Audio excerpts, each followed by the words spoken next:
Hello friends, and welcome to today's Sunday Tea Time live stream. So pleased you could join me today. I see we've already got a few people in the room.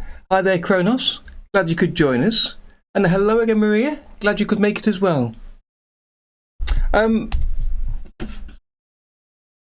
Everybody else has joined, because I can see there's quite a few people already hanging out there. Do come say hello in the chat, let me know who's out there. It's good to know who's always on the stream, and especially if you're new. Come and say hello for the first time and join the club. Hello there, Tom. Good to see you with us today. So I hope you're doing well today. I'm a little under the weather. I mentioned it at the end of last week and during the week that yesterday I had my first COVID jab and I felt fine yesterday. And today I feel a little bit rough, a little bit off. So if I get a bit too tired or start to feel a bit poorly, I may just end the stream a little bit early. So I'll let you know about that. But hopefully I'll be able to end it gracefully, unlike last week when I don't know what happened at the end of the stream. My streaming software just gave up on me and I couldn't reconnect to the same stream, so I had to end it a little bit early last week. Hello there Golden Slime, good to have you with us buddy. So hopefully we'll get through a bit more of today's stream, but I was really looking forward to work on today's project and I'd planned out what I wanted to do, so I thought I'd start anyway, see how we get on, and then as I say, we'll finish off early if necessary. Yep. Yes Maria, same here, yeah. I felt perfectly fine yesterday. I barely felt it go in. I felt great last night. I was quite chuffed to be honest. And then today I had a terrible night's sleep and I woke up just feeling just rough, just terrible, but I still wanted to crack on with the stream. So if you're new to the streams, welcome. These are just a chance for me to work on drawing and animation projects in OpenToonz and Tahoma2D. And for you to watch along and ask any questions about what I'm doing or anything about OpenToonz or Tahoma.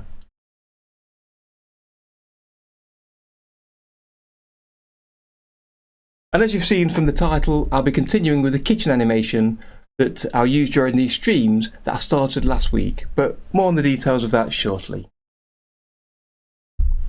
So a couple of weeks, eh Tom? Okay. If you've got the date booked, then it's set I guess, but if you've got a choice, I'd say definitely try and do it at the weekend, so you've got a day to relax and get through any mild symptoms that we all get. And they are just mild, to be honest. It's just a little bit of a cold sort of a feeling. I'm feeling better now than I did this morning, so that's going pretty well so far. So I see we've got 9 concurrent viewers, so do come say hello. If you've not said hello before, let me know who's out there.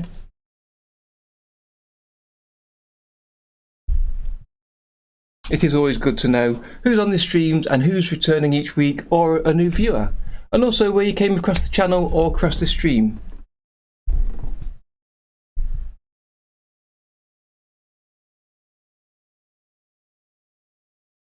Buffering already. I hope we're not buffering too much today. There's not a lot happening on my end on my internet. However, I did change one of the settings in YouTube to increase the interactivity, so there's less of a gap, and that could possibly cause an issue. Kind of Golden Slime. Just this morning, I felt a bit off, a bit achy. Tiny bit sick, just like I say, a small cold or something, but it's rushing through me, and I'm sure by tomorrow I'll be perfectly fine. Hello there, Comet Star Omega. That's a hard name to read without capitals. Welcome, glad you could make it today. Good to have you with us.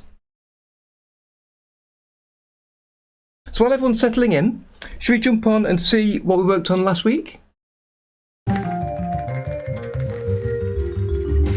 What happened last week?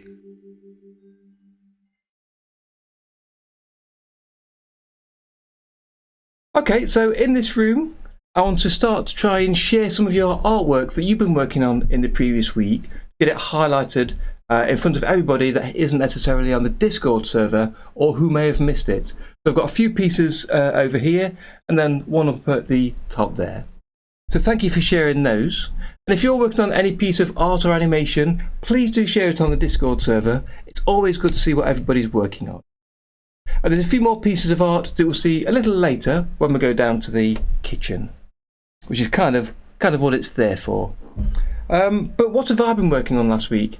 Well, I had a really busy week last week because last weekend we had the release of OpenToonz 1.5.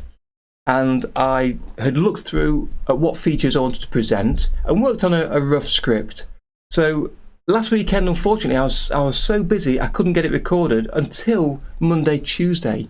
So all week I've been recording and editing that video and getting it out for Friday. So just to share the thumbnail up here, and I've done, done something a little different with the thumbnail. I've shared my little pink face on the front of it.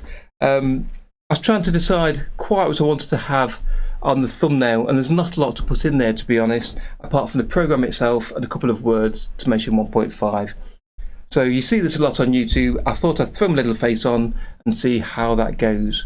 I plan to be doing that for the next few videos, possibly, just to get a feel on if that's working for me and if it's working for the thumbnails. So feel free to leave feedback. Try not to be too cruel. But it's good to hear what you all think about these things, because I want these videos to be seen by as many people as possible. So it's good to try and change them up now and again, which is what I did with this thumbnail. So in the video on Friday, if you've not seen it yet, I showed how to install or update your install of OpenToonz, and updating is particularly important. And there's a few ways you can go about doing it, and I share one or two in the video. So take a look at that if you're upgrading to 1.5. I also share my favourite new features that I came across in the program. I couldn't show all of them, and I couldn't show all of them to a great degree, but hopefully you got a flavour of what's in there and got an idea of which features you'd like to dig a little deeper with and try and work to see if they use them to see if they work for you.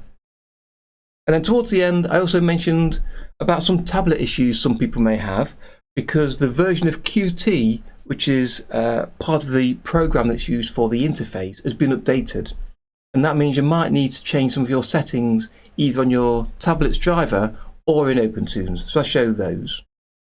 And finally, I show details of the nightly builds, so that to remind everybody that you can update your OpenToonz at any time. It's not just an annual thing. But each night or every couple of nights, there's a new build that includes the latest bug fixes or features.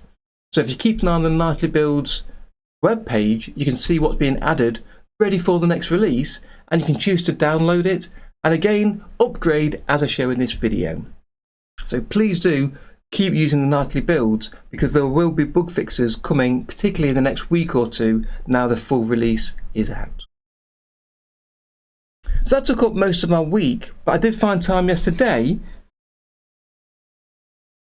to finish scripting and record the video for next week, which in my mind is the very next thing that you'll want to do once you've updated to version 1.5, especially for new users, and that's to set up FFmpeg, which I can tell you is very difficult to say when you get to the 10th time of repeating it in a video. And this allows you to import and export in more file formats. So you can import MP3 audio files and then render out to GIF or MP4 videos. I think I said MP4 too many times there, but you know what I mean. And in the video, I've demonstrated how to import audio and to render out to these file types, along with a little caveat for rendering to GIF, because GIF files by default have transparent backgrounds. So you want to make sure you set up a background before you render. Otherwise, if you draw just in black ink, just for kind of a stick figure or a very simple animation, and render it out as a GIF, when you play it in your video player, it may be your video player has a black background. And with the background being transparent in your video, you won't see anything playing. So I've mentioned that in the video as well. However, it's there's a small problem with this video that I spotted yesterday as I started to edit it, that unfortunately the audio wasn't great that my microphone was cutting off some of the start and end of the audio, so you can't necessarily hear everything I'm saying, but I think it's okay. I'm going to continue editing this probably tomorrow and Tuesday, and if it doesn't come out okay, all I'll do is I'll just have to re-record it and record it again, and then it might be delayed to perhaps go out on the following week, the following Friday maybe. We'll see how that goes. But that's what I've been working on for this week. And the following video I'm really looking forward to after these two, and that is last Friday's video was installing the new version. This coming Friday's is adding the new file types for import and export, and then the following weeks I want to do a run through of how to use OpenToonz from the very beginning through to rendering. So I want to kind of cover all the most important features and details of using the program for brand new users. And I've not done this for a couple of years, so I'm very much overdue for creating a beginner's guide to OpenToonz. And I've started putting together a script for it.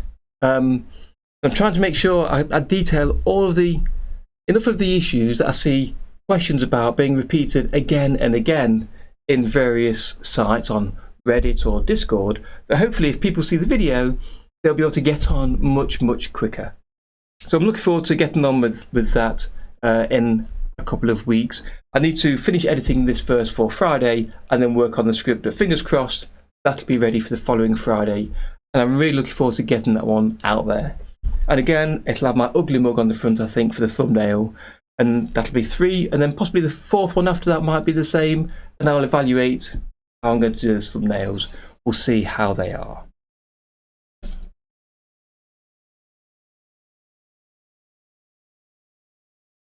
So that was everything that I was working on last week. So let's go back to the main drawing room. What happened last week? Okay, here we are back in the drawing room. Let me just catch up on the chat that I missed just then while I was over in the other area. And then the area I was just in a second ago will be more than just a black background. We'll come to that in perhaps the next week or two. And Insomniac, hello there, welcome to the stream. Thank you for joining us today. There absolutely are some really talented people over on the Discord server sharing their work. And there's many levels of talent over there. There's people that have been drawing for years, doing really professional quality work and sharing that. And there's people that's been doing animation or drawing for a while, all the way to people starting for the very first time and sharing what they're creating, asking for advice and just letting people see what they've been working on. So it's really good. I've got a really great atmosphere on the Discord of people willing to help each other, whatever their level of experience. There are absolutely some great people out there. And this is one of the reasons for working on this kitchen project, to be able to display some artwork when I take a break on these streams. I know what you mean, Maria. It's easy to get distracted by emails and other jobs over there. Brazilian Dutchie, hello there, welcome to the stream. Is this your first time on the stream, or your first time saying hello? I don't recognise your name. And thank you, that's very kind of you to say so. It's absolutely my pleasure to work on these. It's something I do in my spare time as a hobby. It takes up a lot of my time. But I was just so impressed with the software when I first got hold of it about 3 years ago. I wanted to share it with everybody else and to let as many people as possible know about the software. So thank you for saying that.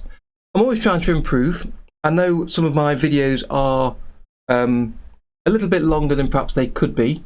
So I was talking yesterday with Soda Pop, with JP, about trying to make some shorter, snappier, quick tip videos, which could be 60 seconds to 2 minutes, and try and keep them really tiny.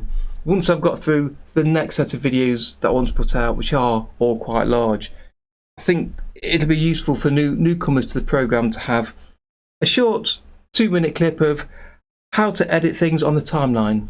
to understand exposures, drawings, columns, and the level strip and how that all fits together. Another separate quick tip about using colours, maybe for animating the colours to show how that works, which is really simple to do, but it's hidden unless you look for it quite hard. So I'm kind of keen to get on with doing those ones in about a month or so, if I can do.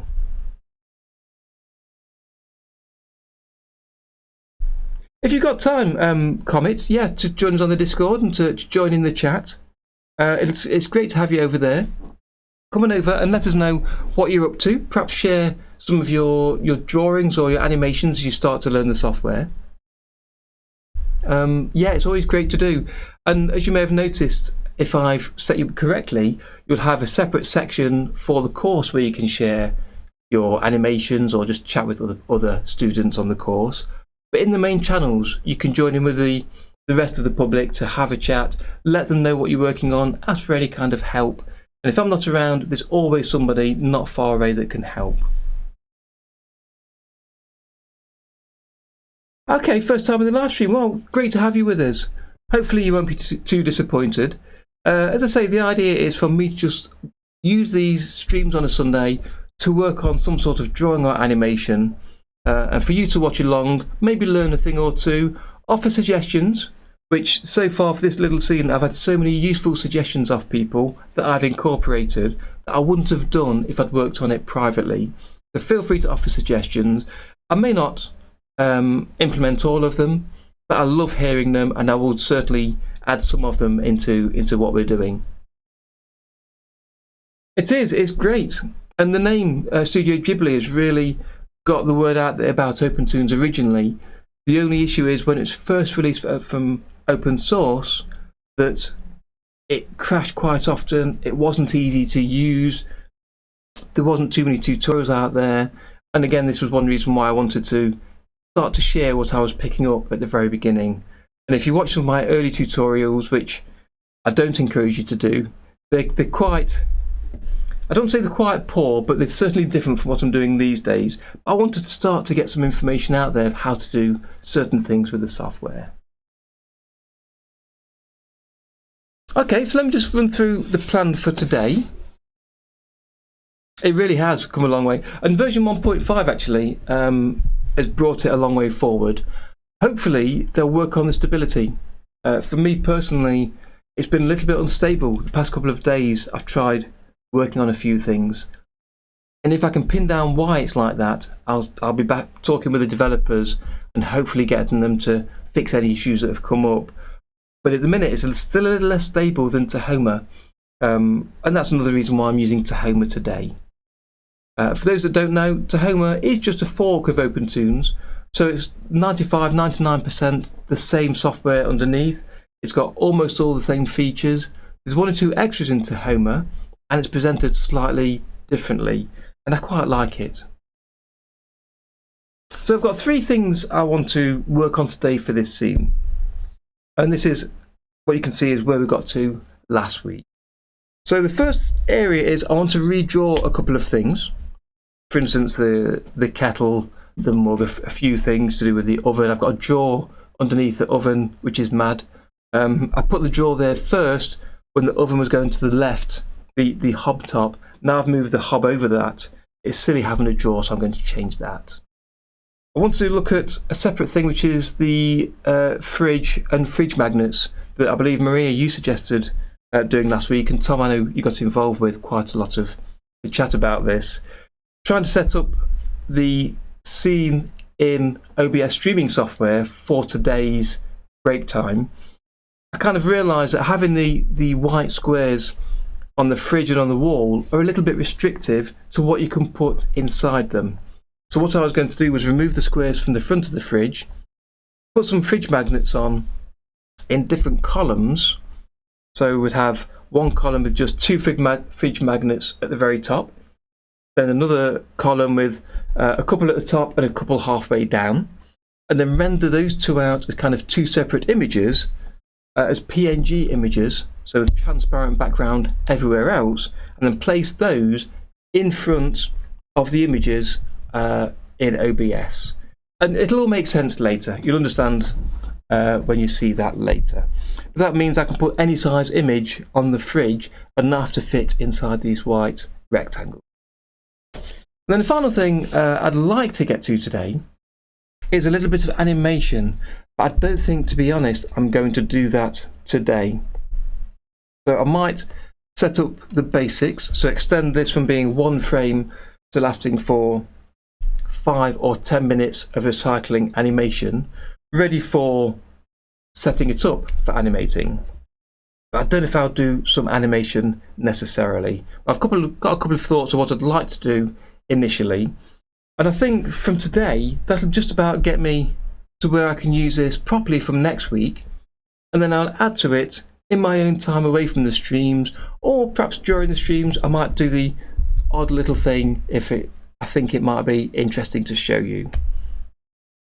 I've also got a plan to work on a video tutorial for Friday to go with this scene, and that's basically to create a digital timer for in front of the oven, so you can tell how long I've been away on a break, so you know when I'm coming back. I think that might be quite nice, and I think it'll be a fun project to put together for a Friday video.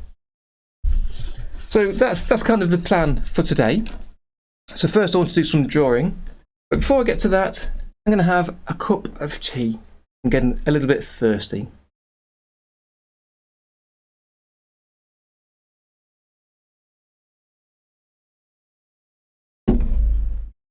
I can see something here. Ah,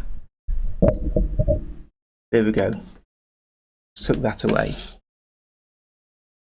So let me first take away the chat window, although I can still see the chat on my second screen, so I can see what you're saying over there. So do join in and let me know what you're thinking.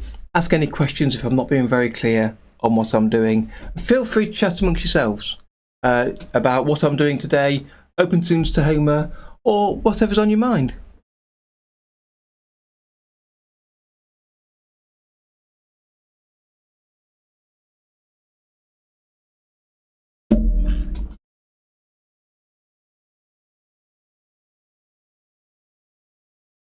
Okay, so first I want to do some drawing. Let me flip round over here to where my tablet is.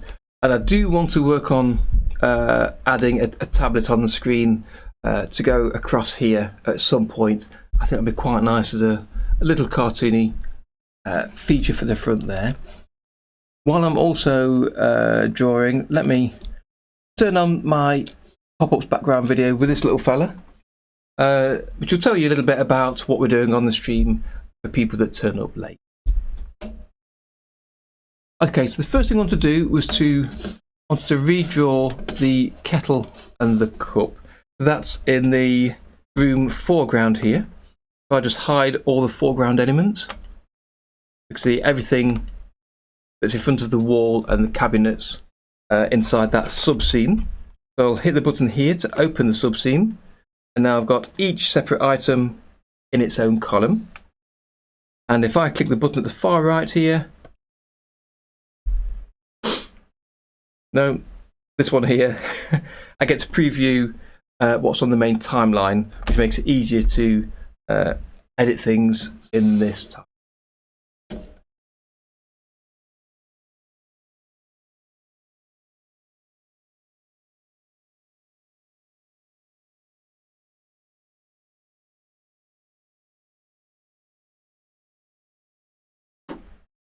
There he is. Okay.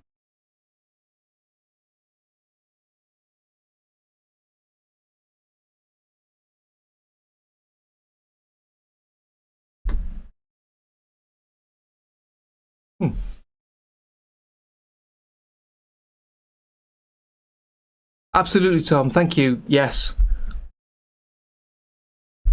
Yep. The kettle, I wasn't happy at all with that. I suspect I'm not going to be 100% happy today, but I want to do something with it today, and then I'll come back later and no doubt I'll redraw certain elements, but that's why they're on separate columns in separate levels. So yes, having the kettle aligned, the top of it aligned there with the tiles, you're correct, isn't a good idea. Okay, so where's this in here then? So what have we got? So that is a copy of what was in the parent. And here's the kettle. So if we just hide the kettle, it's the kettle and cup. So kettle and cup.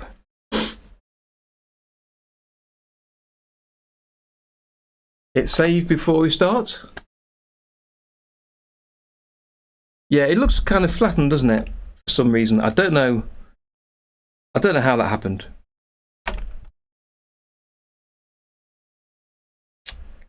The zoom is a little bit annoying on here. Let's just, as you say, scale it up vertically and see what happens.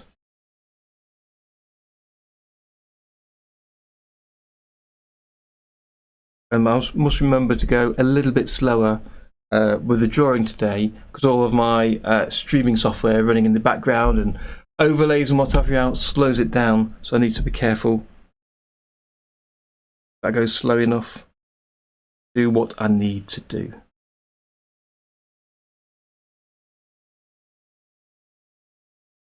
It's still quite stocky, so I need to curve the top a little bit, I think.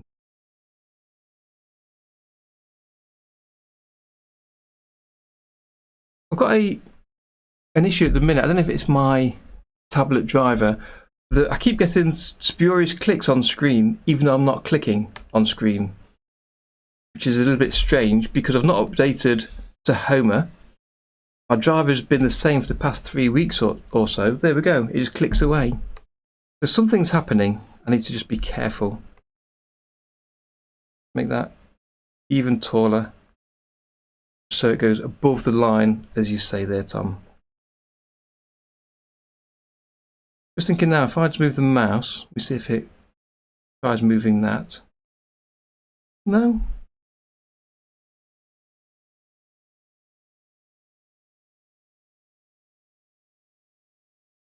Try that.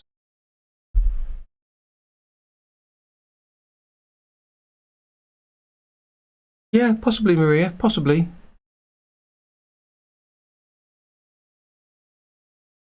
The sides of the books will also be visible in perspective, matching the shelf, the side of it. Yeah, I think we did the perspective okay on the books. We can always take a look at that again. Let's make this mug taller, because I do have quite a tall mug here. I want to move it to the side because I'd like to add a tea, coffee and sugar pot in here as well. So if I choose the brush tool and then the lines colour. But I've not updated Tahoma, Tom, so it shouldn't really be doing anything different than it was doing before. That's a bit strange, it really is a bit strange. So let me add a couple of lines where I want all my pots for the size. And again, let's make sure we don't align them with the tiles at the back there. And we're going to look at the tiles in a little bit anyway.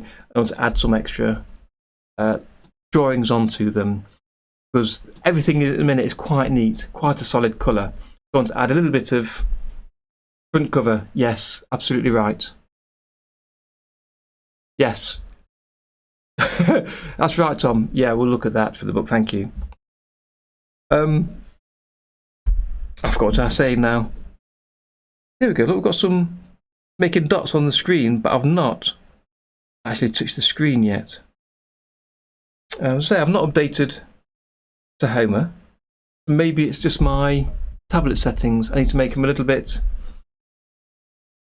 rougher, so I can't be too gentle to start drawing lines. Let me try the eraser. We're in freehand mode. Delete that. Brush. Okay, so holding the control key, we'll draw a vertical line, if I can.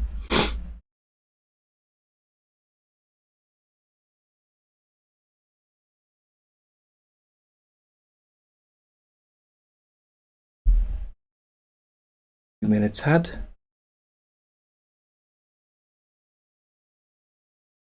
I've got smoothing on. Let me bring that down a little bit. find it useful, but it does make everything slow down. And again here, it's drawing dots at the top. If it keeps doing this, I'm going to just have to stop using it, because I can't be constantly cleaning up after myself.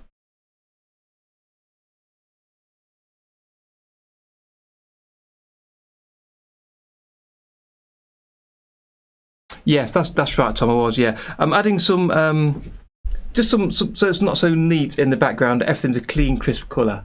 So I want to add in a few extra lines just around the edges to kind of hint at marks. And you see this a lot in The Simpsons and other cartoons. Family Guy do it as well, I believe.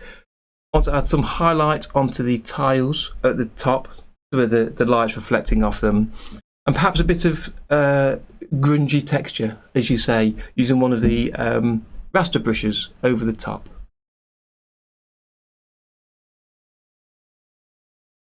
Let me use the eraser and get rid of that extra noggin there created.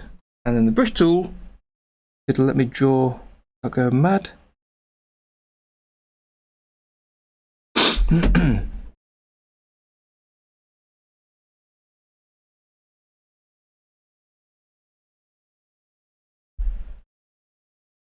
Okay, let's change the eraser to the standard eraser.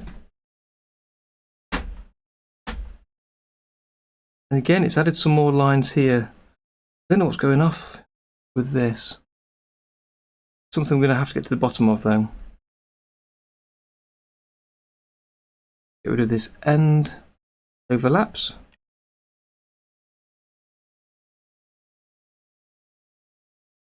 And let me try closing down some of my applications.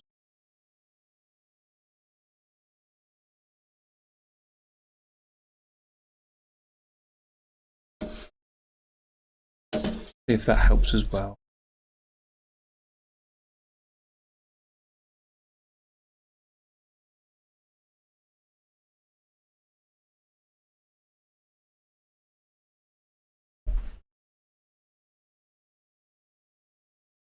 So this is something I don't get when I'm not streaming. It is just a streaming.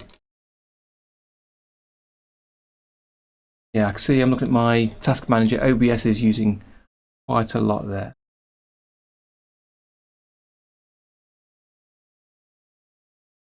Hi there, Shiv. Welcome to the stream. It's almost this kind of a lo-fi drawing, because I want to have this showing when I take a break. So it's going to be sitting in the background, little bits of movement, but not a lot, just to have something happening on screen.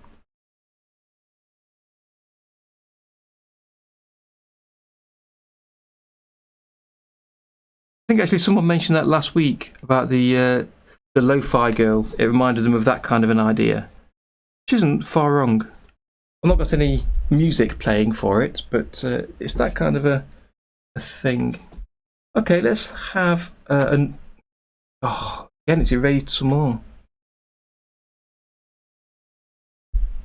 So again, I mentioned in Friday's video about changing some of the settings to help with the tablet. I might take a look at some of those when I'm off stream to see if I can help this to get better. So what colour do you want this? I want this kind of a pale grey colour. Then bring it down to the black, like a silver colour. And then I'll use the fill tool on the front there. I'll have a darker area for the lid, just to have two different colours. Just the fact we've got two different colours means we can come back later and amend the colours in either way we want to do. So let's hit save. Then I'm going to use the select tool to select this drawing.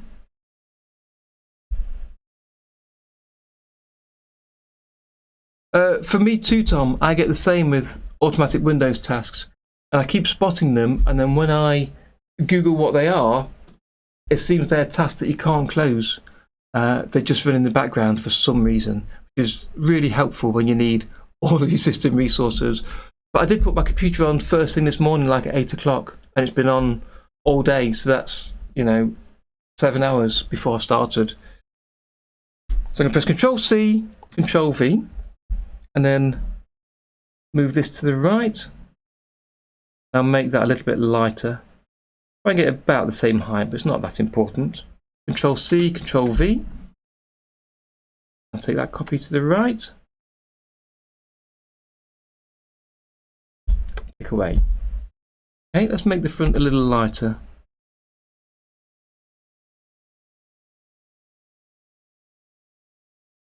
Then on the front, using the brush, well, there we go. I'm like a centimetre from the tablet and it still did that.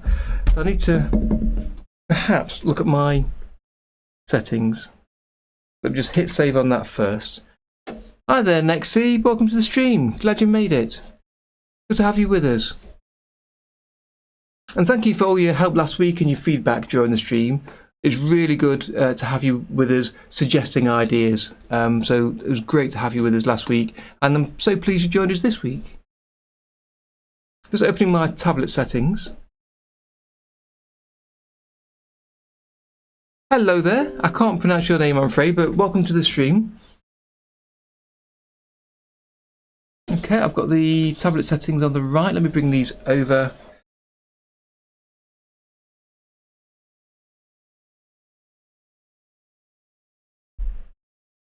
Right on here, see if anything happens.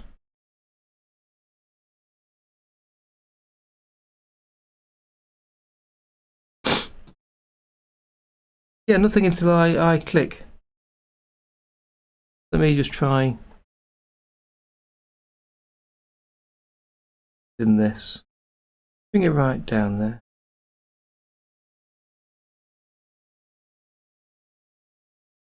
I want it fairly middling anyway. But no, it's not doing anything, so I can't help but think it's Tahoma that's doing this. Yulichek, good to have you with us, buddy. I'm going to close that and I'm going to restart Tahoma. What I'll do, just in case there's something in Tahoma there that's causing an issue.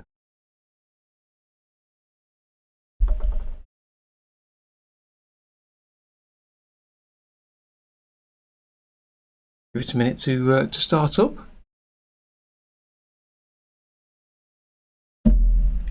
Okay, the kitchen scene. And it's the foreground we'll step into, and let's zoom in a little bit to these. They're actually quite small, so I'm going to make them a little bit larger.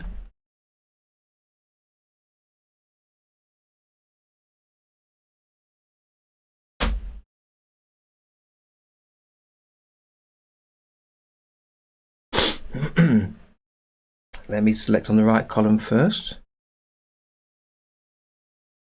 I guarantee there'll be more of these mistakes today.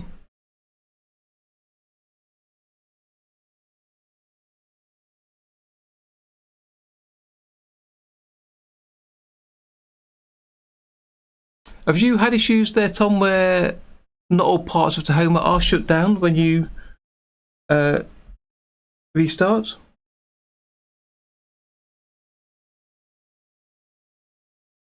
Go a little bit fuzzy, so we'll see how that looks. We can always draw it over the top. Bit there, and then if we bring them down, they won't be aligned with the tiles like that.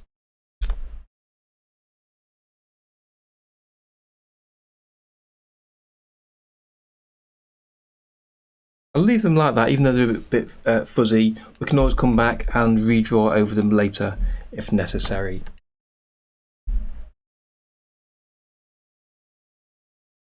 Potentially, I've not done any rendering today, so it shouldn't have spawned anything for FFmpeg, but you never know. But it's still doing the same thing, so that restarting didn't fix it on this occasion. So there's certainly something happening here. Let me just write a letter on the front of these. So it's for the coffee, tea, and sugar. I'll put a bit thin, really. So it was on 3, so let me increase that. And again, it did a dot even though I'm miles away from the screen. I think it's something I need to send a message to Man and John about, see if you've got any suggestions.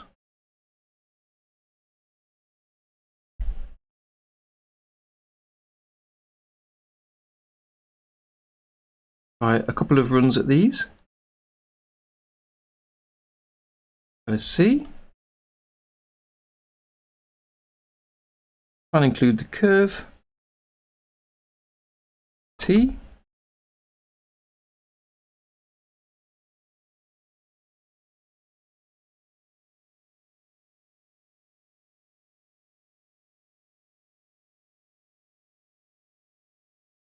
And an S.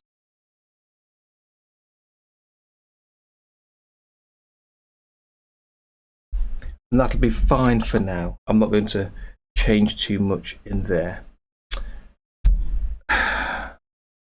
If it keeps doing this, I'm just going to have to shut down. I'm not, there we go again, erased on there. I'm not going to keep erasing. Yes, possibly Maria. There's like a plus up there. There we go, well spotted. Thank you, Tom. I think we're going to get a few more of these. And I'm going to get annoyed, I think, with that. Hi there, Enyo-san. Thanks for joining us today. So, Enyo, are you using Tahoma much, or is it just OpenToonz for you? So I've got this issue where my pointer isn't touching the screen, the stylus isn't touching the screen, but it's acting as though it is, and it keeps drawing extra dots, or from on the eraser, it starts erasing, or the selection tool starts clicking and dragging. So there's some issue somewhere into Tahoma or my tablet settings where it's being really sensitive and picking up when I'm not actually touching the screen. Anybody else getting that at the minute or recently? There we go, it's just done it again on the top of the cup. Yeah, it's really, really strange. Okay, so I just wanted to add a couple of things there on the kettle and on the pots at the side of the cup. What else was there? Oh yes, I wanted to remove the jaw from beneath the oven because ovens don't have jaws underneath them.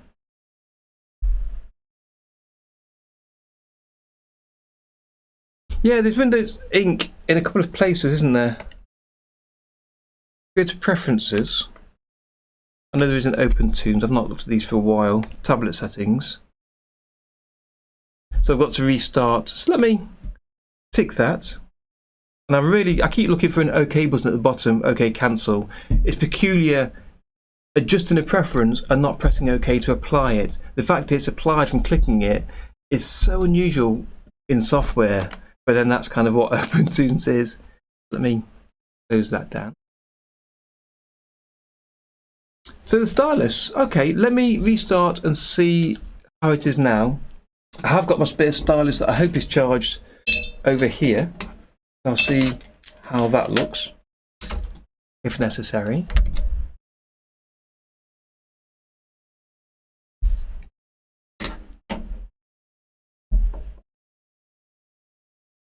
I don't want to turn the tablet off and on, Maria, at the minute, because the streaming software is relying on having 3 windows showing the right thing, and it could confuse it. So I'd rather not. We choose the brush, then just step into the foreground room, have a look at the kettle level, and then move it up here. Yeah, I'm not touching the screen, and it's drawing like crazy. Kind of a long way off. That's even worse. Yeah, press undo. There's no more undo operations, but it's drawn on the screen. Yeah, let me go to the preferences and retick Windows Ink here.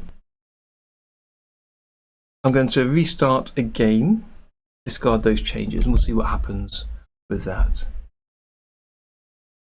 Yeah, now I've got that back to where it was with the Windows Ink option. I'll then try with the stylus. See if that's the issue. I don't know why it would be, but I'd like to think it is. It is a little bit cursed. It is a little bit cursed, Tom. But I know you don't want to all sit there and watch me adjusting preferences. We need to get on and do some drawing to get this kitchen scene finished.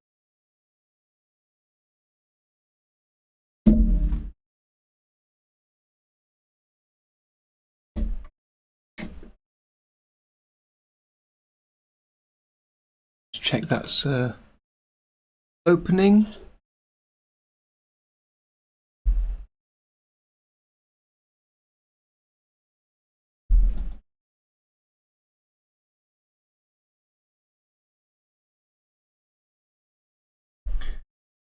I'm also going to do something a little naughty. I'm going to turn off my antivirus software for a second.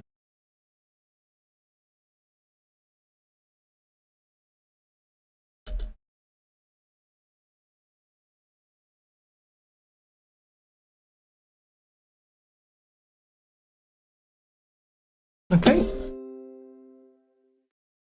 Unfortunately, Tom, you're right. Troubleshooting is part of it, but it's been running quite smoothly for a while now.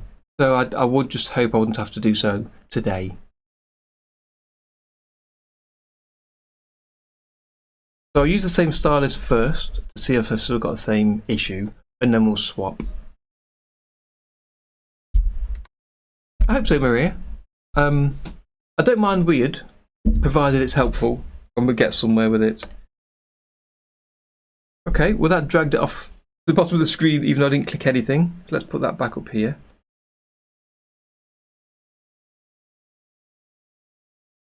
Actually, I wonder if it's something to do with the drag options. Because to drag, I put my cursor in the drawing viewer area and hold my stylus button. I don't touch the screen and I can move it without touching the screen. So I wonder if it's something to do with that.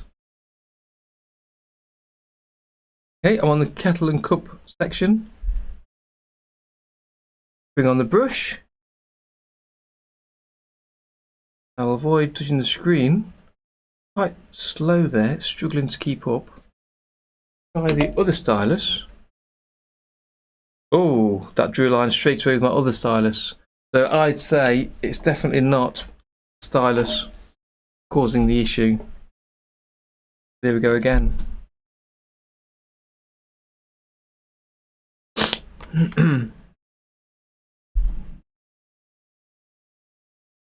No comment, absolutely not. There's more glitches and bugs in the older versions, but this is Tahoma, not OpenToonz.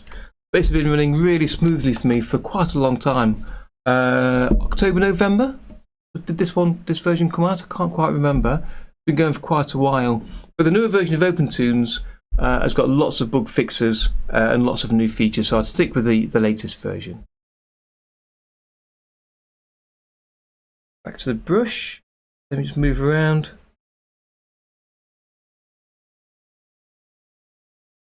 I don't think I have updated this for a while.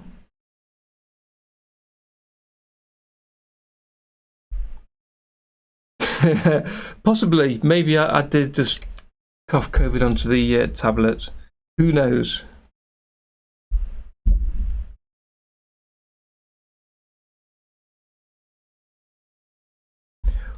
I'm trying to think if there was an option for...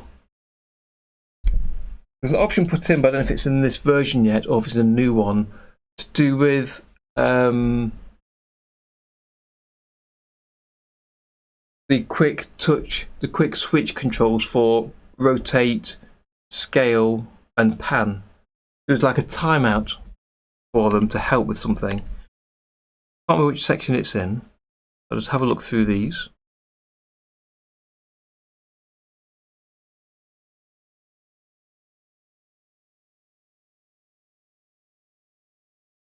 I don't think so.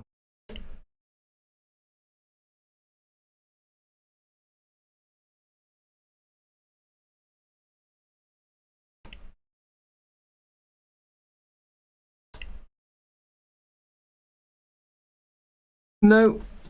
Okay. Maybe it's just something I have to be careful of. Yeah, I'm like quite close here, like 2 centimeters away, and it's adding dots. There we go, it's adding a line there. I'm quite a long way away.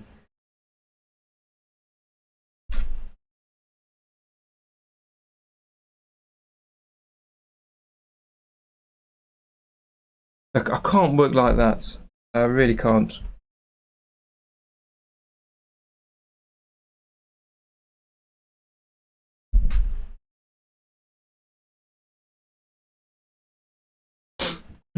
Let me open that in the interface section. Is that the one, Tom? Have you got a different set of options in your interface section?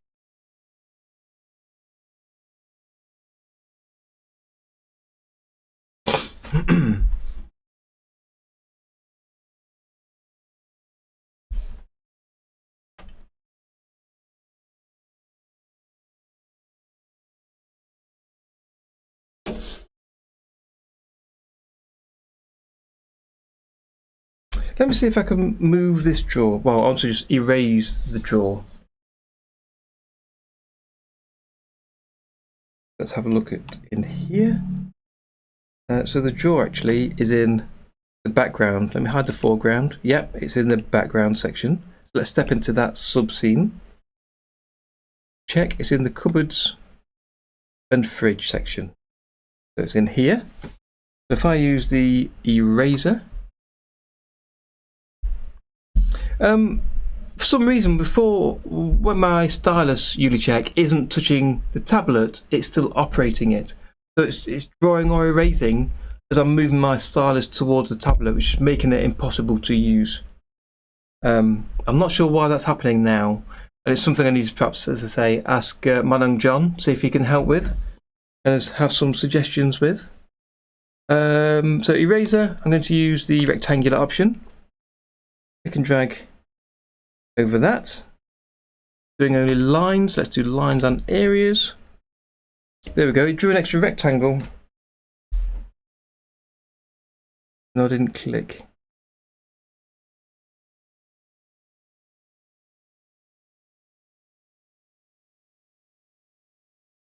Like that.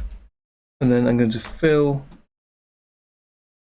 with front just to get it the same colour first.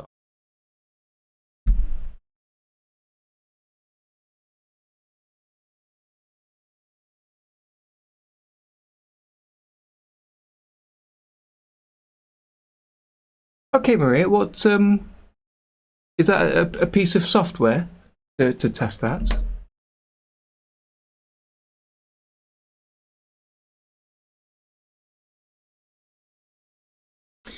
I've only used my tablet inside of Tahoma, so I don't know if it does it just inside of Tahoma or not. I've just seen another red mark up here on the shelf, so I can't keep having it dropping lines everywhere. Yeah, Maria, I think the first part of your comment didn't come through. You started off by saying that are completely free without the first part. So let's go inside the foreground and work out what the issue is here. So yep, it's on the kettle level. It's got a red mark. Oh, see what I mean? Just moving the stylus over. Use the fill option.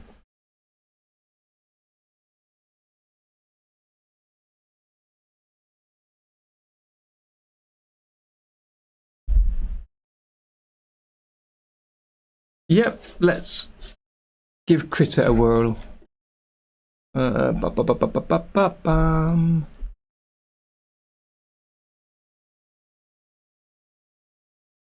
fact, let me try. I did download the latest Critter.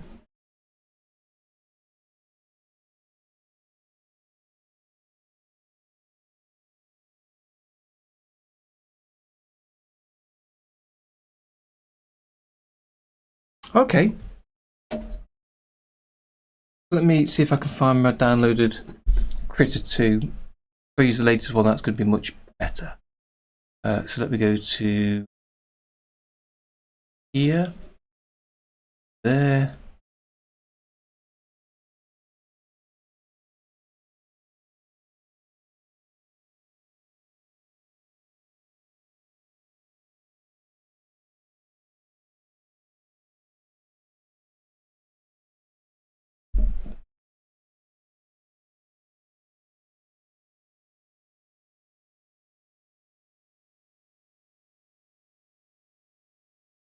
Okay, let's run that up.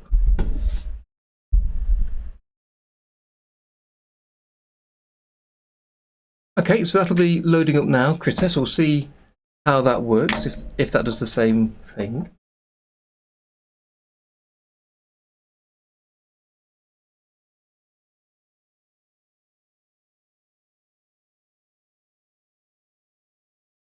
That's just starting up now.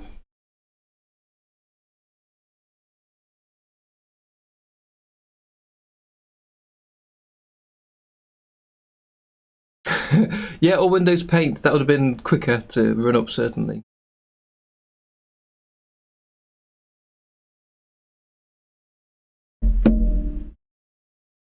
Really, it's anything where I can see if I've clicked or not would be helpful. It's just taking a while to start up. Let me just try fine.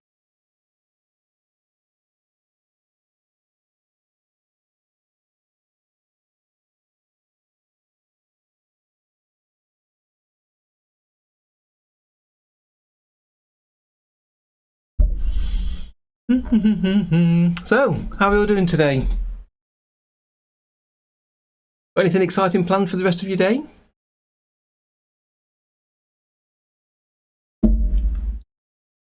So let me start a new file. Default size is fine.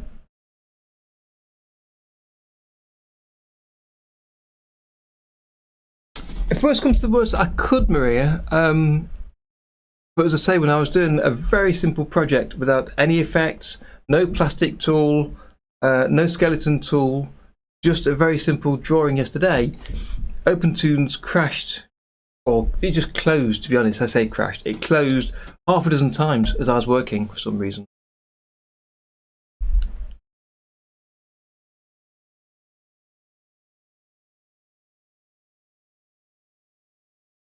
Excellent workshop. Nice. Oh, brilliant. I love how productive you are. You really are getting through a lot of work.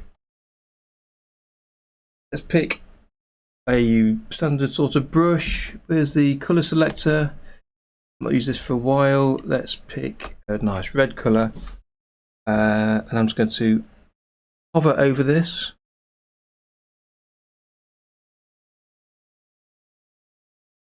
Get slightly closer until I touch there.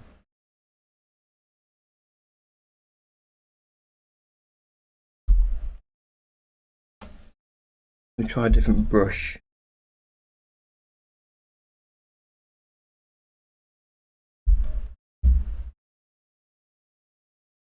Try that one.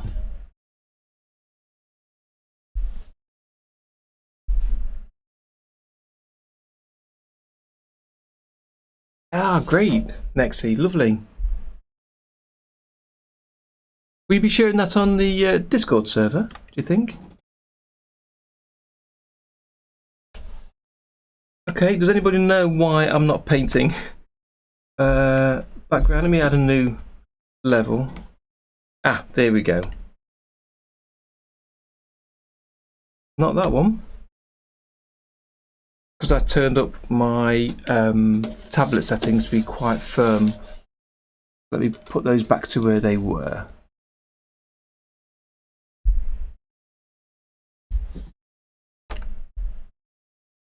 Put back, straight down the middle, apply.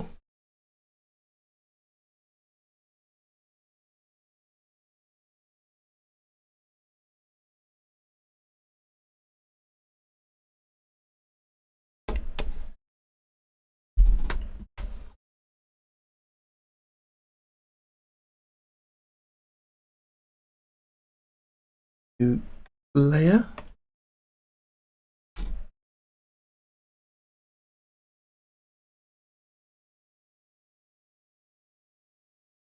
So this is great, because Critter's not working properly either. It's not allowing me to paint every time. So I can re-click the brush or choose another colour or something.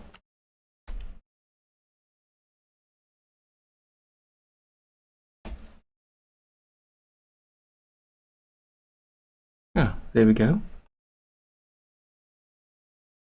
So yeah, things are just being weird. They're certainly just being weird. But at least in this program, I've got to touch the screen for it to start making a mark.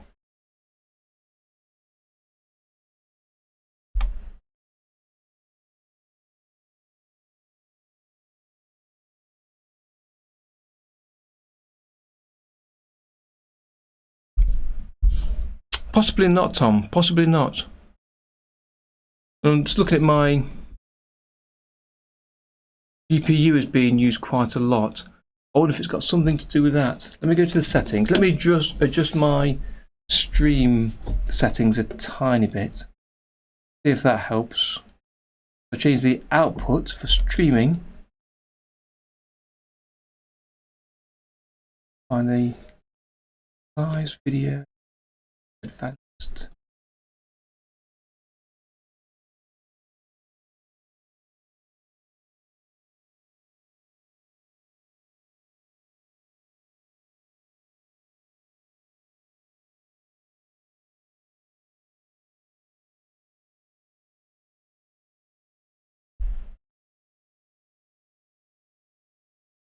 I think so, Maria. I think it is. Well, it seems to be the pen and tablet. I wonder if it's because my system is so busy with everything else. Yeah, I can't change the resolution while I'm running, unfortunately. But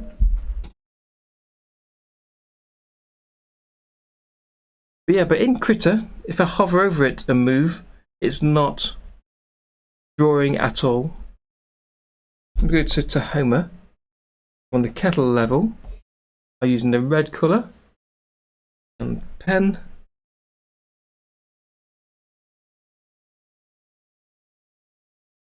Possibly as a system restart required.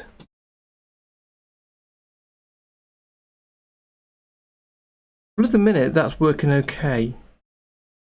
Not adding anything in there. Just check it's got the colour selected by purposely drawing something. Yeah, fine. And now if I move, bring down the smoothing, pencil mode, that's okay. Overall is fine.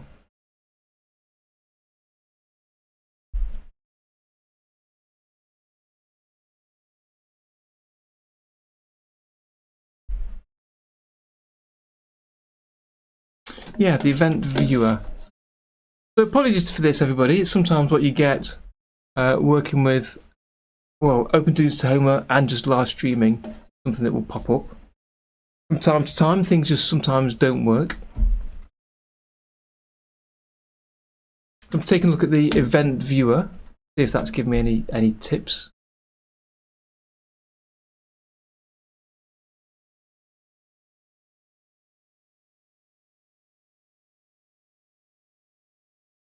I mean, one thing that obviously will be an issue is everything that OBS is doing. I can see that's using a lot of the GPU, which Tahoma, to be fair, doesn't use, so it should work separately. But partially because I've got a green screen for the camera as well as some overlays, so it's kind of running a lot of things at once. So let me turn off those overlays first. That's fine. I'll look at the task manager and then for a second just turn off my camera and see what that does, if anything. See if it makes much of a difference. No, that's still ticking around 33%. Bring it back. Hello. Well,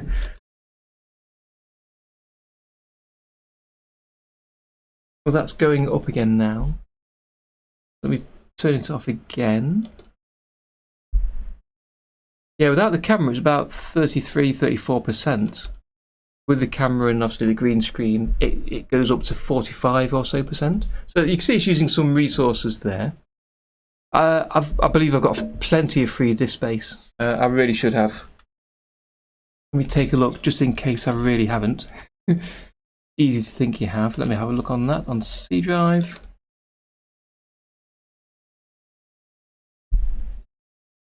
Yeah, 251 gig free. So I'm okay there. I'm doing okay. So it's not that. Looking in the event viewer.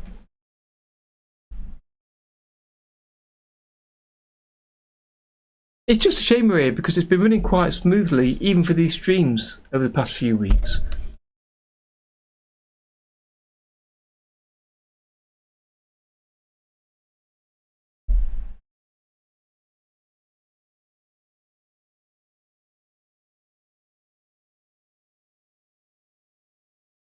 No, nothing's catching my eye in there. Looking system.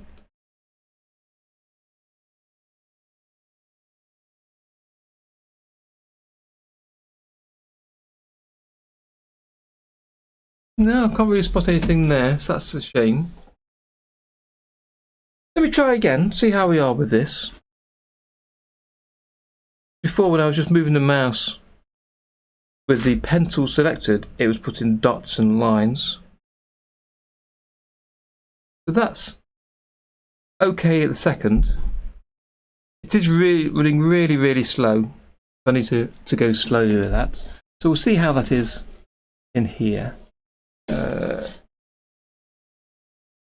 Yeah, so I was meddling with the draw. Let's keep going with that for a second and see if we can do some more.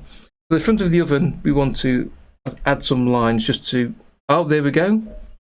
The red line appeared across there. Which is really weird because my pointer wasn't up there. Press undo. It's back. It's back. I think it might need to be a system restart.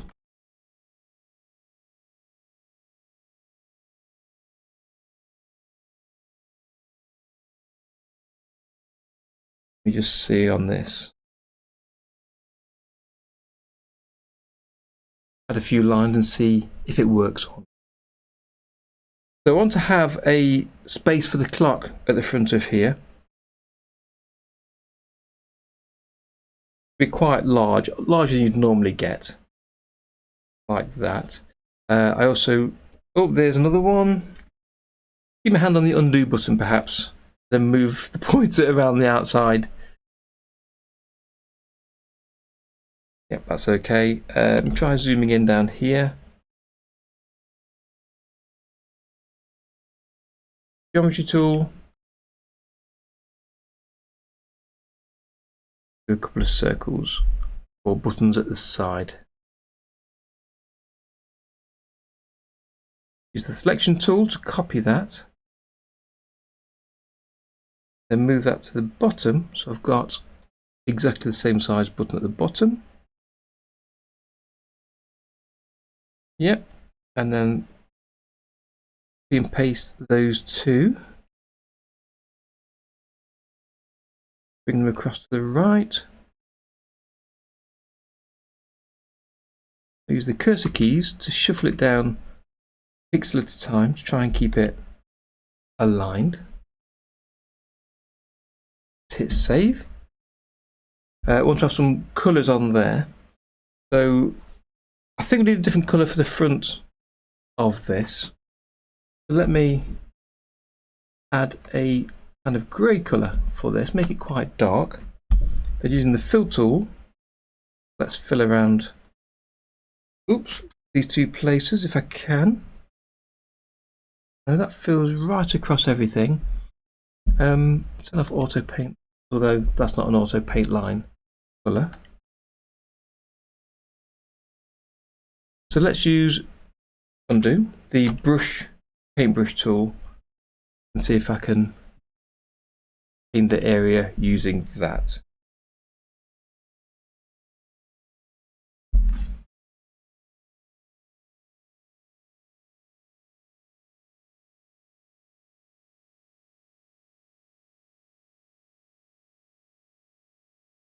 Painting over a little bit of the black there. Yeah, because that is on a different level. That's clearly what's happening. So I'll choose the lines colour again and we'll add a rectangle around the outside so we can colour inside of this area. Let's just drag this all the way to the end, off the bottom of the screen. Now I've got an actual rectangle on this column, so I can use that and fill the front of there. Let's just name the colour so we don't lose track of which colours are which. I need a darker colour for the buttons.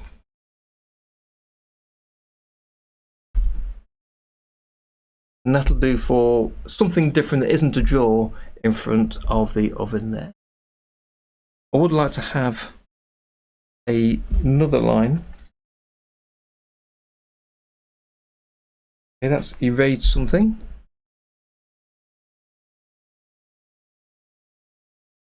I have to undo that again to go back to where I was to get this section filled in. Right, try again using the lines. Geometry tool, rectangle, 1 pixel, put that all the way over there. Done. And then the fill tool, name this colour for the oven front.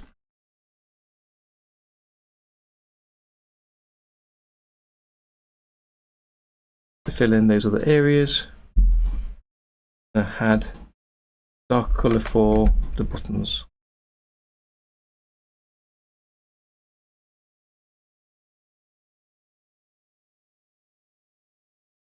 Yep, that's exactly right, Maria. That's exactly what it's there for. Ready for the timer to slot into place. I've already experimented with how I'm going to do that. And I've got the basics of the script for that, because I'm going to create that in a separate tutorial for how I'm using it. But I do want to create the oven timer in a separate project and then import it in to this project or place it over the front in OBS, one or the other. Stop drawing lines.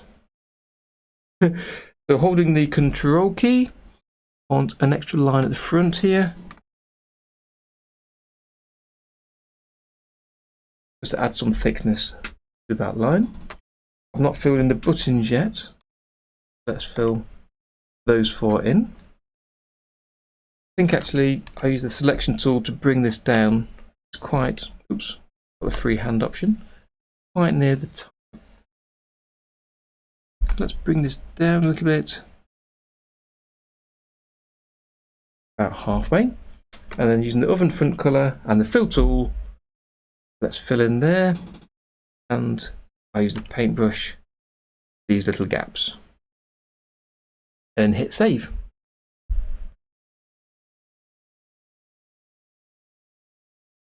Okay. The next thing on my list was adding texture to lots of the items. So that was basically about drawing extra lines around just so there's something more there than just a plain colour. Let me fit this to the window to see everything. And I've already done it at the top of the fridge here. I've added, well, actually just one line there. There was a couple there, so I suspect I've accidentally deleted that thanks to this head issue. I'm looking at the books now, Tom, you mentioned. They are sort of end on, so I don't know if you would necessarily see the front cover of the end one here, although because of the perspective you might do.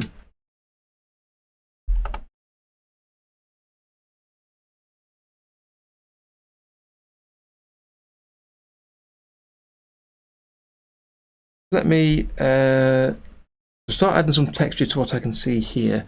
So I'm looking around, I'm starting at the top. So let's look at these books. Check. Yeah, they are shelf contents.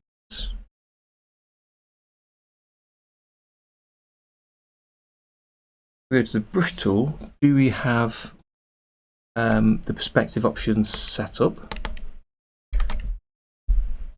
Still got Critter open, so let's close that. Don't save that. Good, that's one more program gone.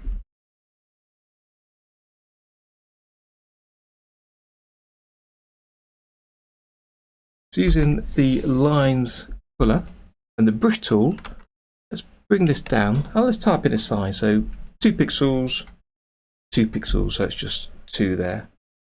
Zoom in on, undo. Zoom in on those 2.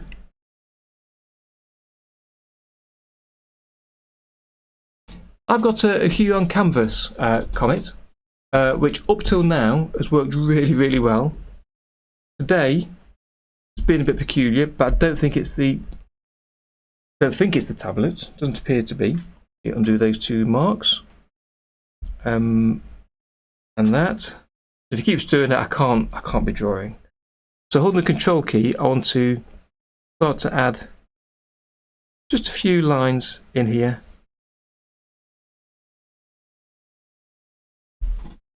Quite thick. So let's go from 1 to 1 for these.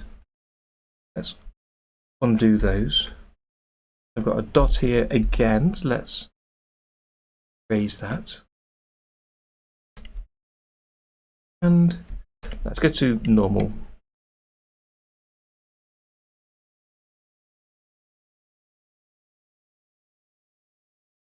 And then again, holding the Control key,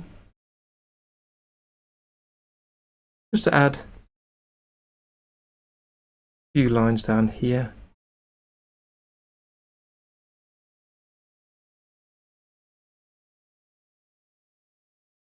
And the other side.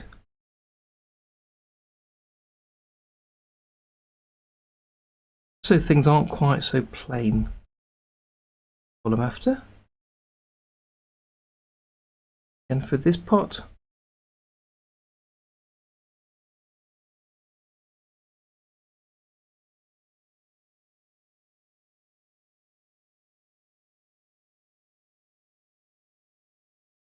Ryu, hello there, welcome to the stream.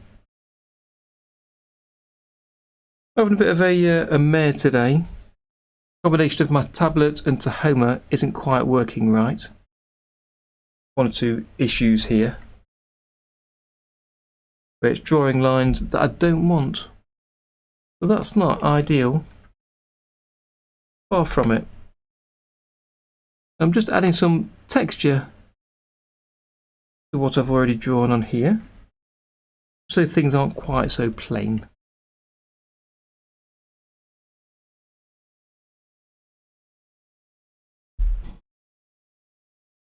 Let's hit save before I do any more. And again, around the top of the pot here, let's just add a few marks.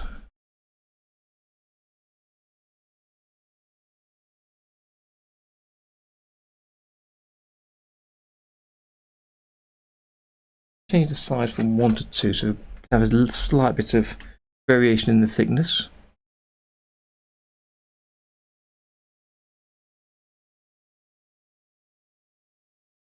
Taking out 2 each time, so maybe not.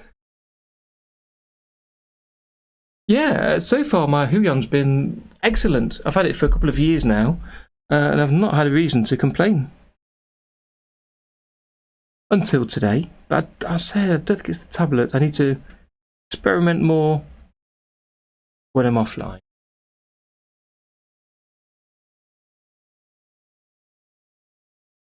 Let me fit this to the window, undo those extra lines that have just appeared.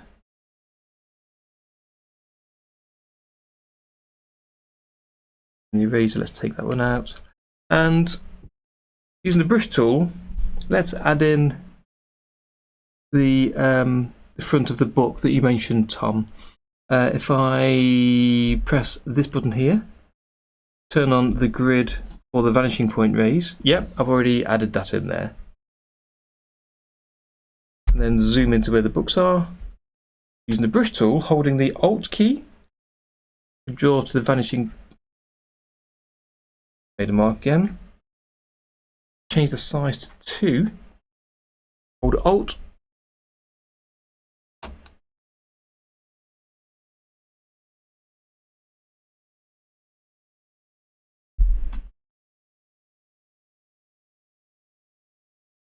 Go to the eraser.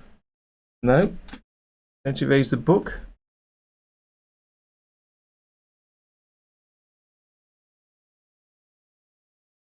And the undo system's gone weird. There we go. Okay, so using the brush again. One last time. Hold Alt. And let's draw a little bit of the front of this book. Bring back the size to 3. Stozzy, hello, hello, hello.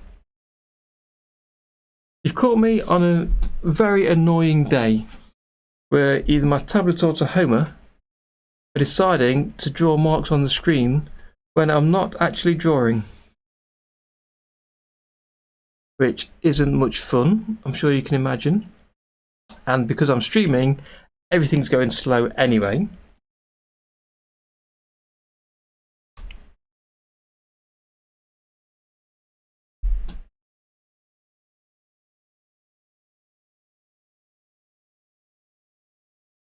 Gideon, hello there. Great to see lots of new names on the stream today.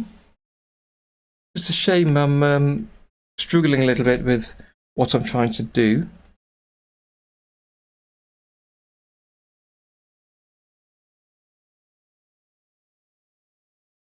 And then let's use the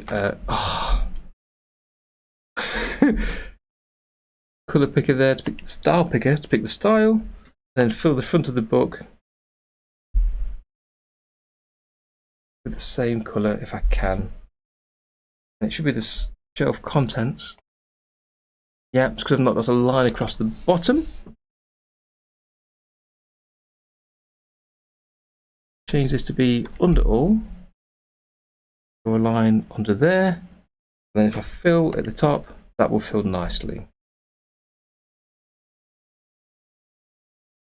I don't know if that's going to be okay.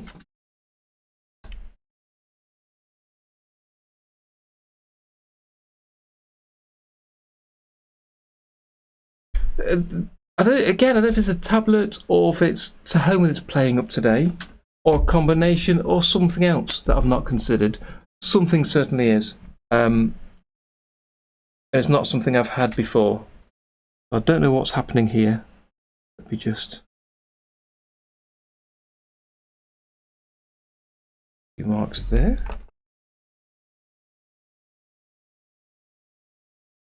Hit save.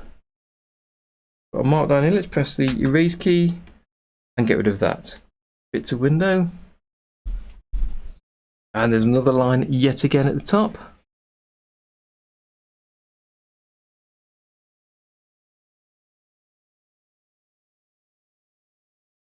There's the shelf.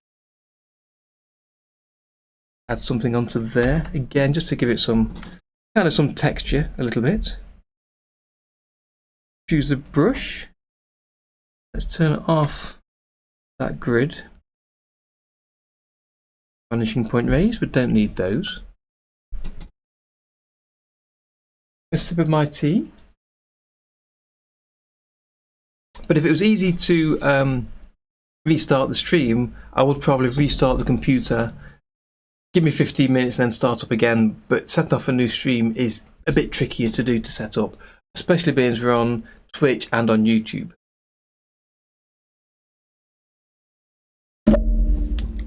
Look at the shelf contents again. I can see the book. I need to add some more to the books next to it, if it'll let me. Let's zoom in and undo.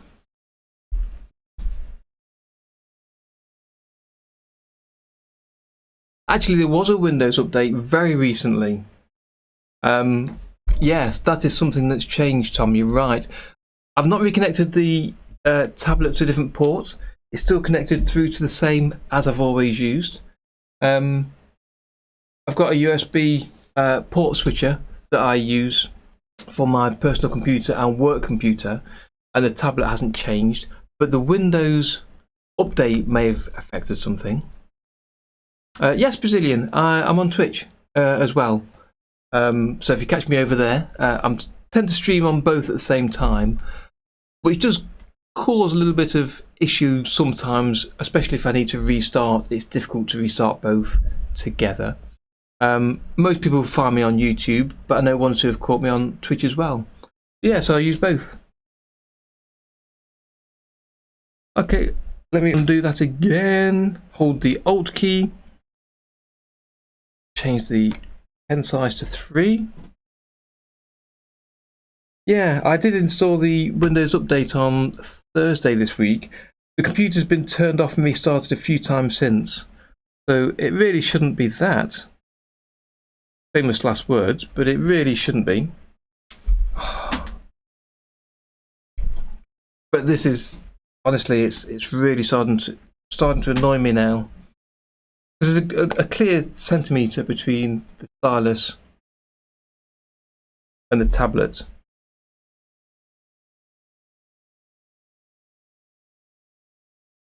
Add some of these extra books in here.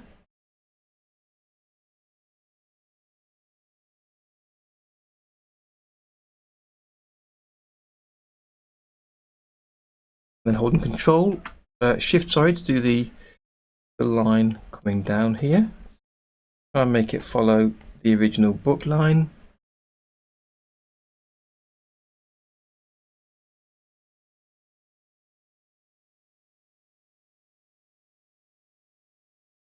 I don't think I'm going to get as far through this as I'd hoped to do today. So I may just have to do some of this offline. Let's choose the style picker, pick that purple style, and then fill. In fact, I can see I've accidentally coloured the lines. Try again. So style picker, pick this purple colour, and then fill that book there and there.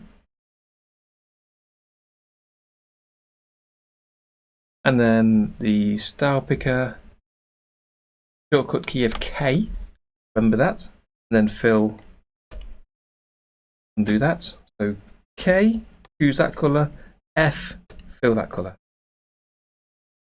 K, choose that colour, F, fill that. K, choose the blue, F, fill the side. Maybe, Tom, maybe. I did install the new driver for this 2 weeks ago. But because of the new Windows update, potentially there could be another one. So that could be a useful thing to do, yes. Especially if it fixes this. Obviously, I can't do that while we're on the stream today. So we'll have to just cope as long as we can. And as long as I dare.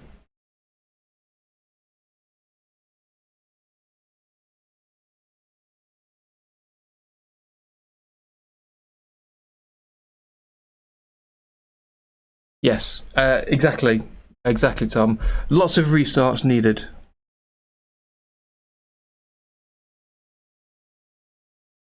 So these couple of books here.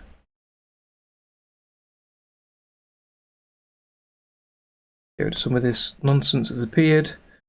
Back to the brush, holding the shift, and then bring this down there. Okay, so press K, style picker that grey, F, fill on the front. K, style picker that green, F, fill there in that gap. K, choose the blue, F, tiny gap. Hit save. Press this S to select the selection tool so I'm not accidentally drawing more lines on here. Right click, fit to window. Yeah, that's much better, Tom, thank you. Having the fronts of the books is much clearer there.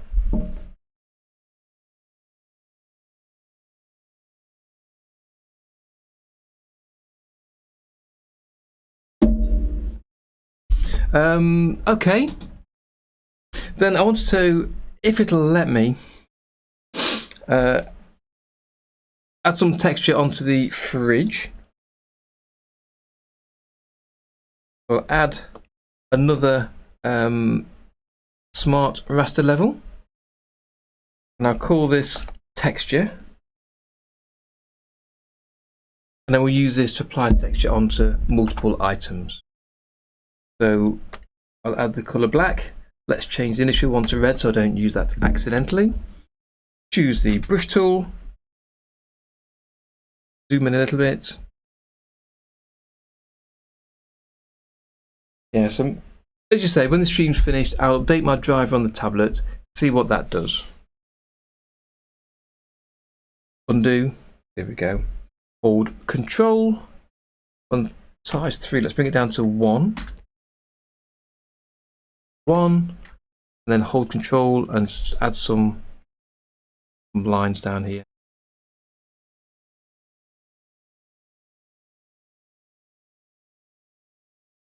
Cramp down this side. Use that to 2, so that's quite small.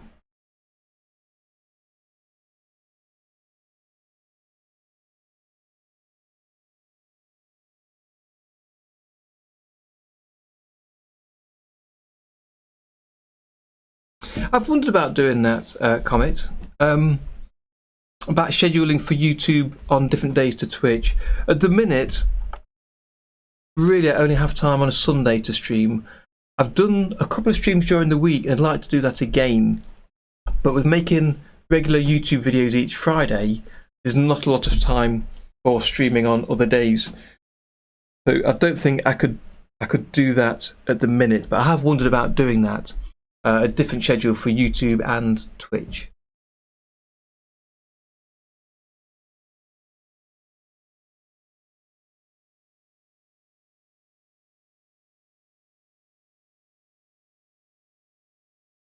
Cool. Oops, undo. Hold Shift to give it a straight line. Make sure it's going in the right direction. Nope.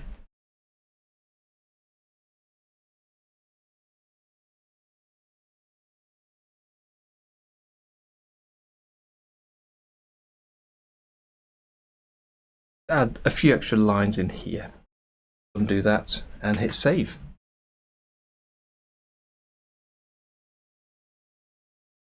And then again, let's add some into the fridge. I've got some around the corner at the top. Let me undo. Hold Control and let's do a couple down here. And it's just to add a bit of visual interest to the objects, so they're not totally plain.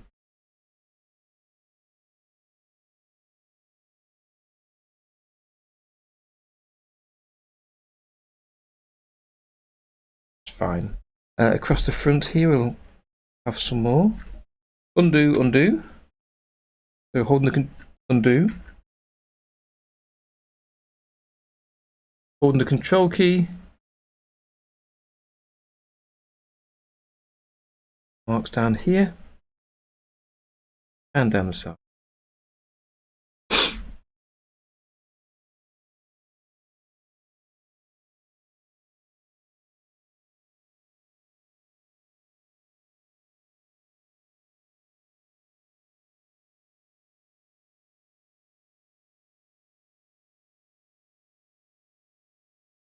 I want to go around the cupboards and the walls and things and just add a few of these little lines.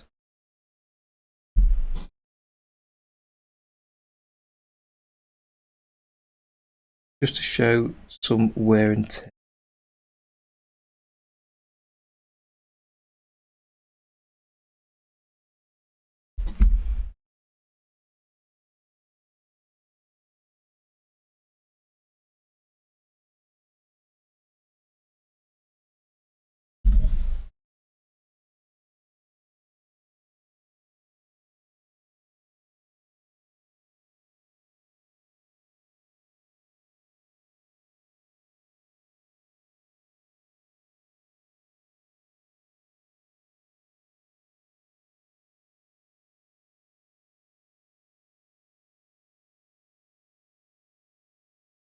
Again, I'm holding the Control key, so it'll draw exactly horizontal or vertical lines.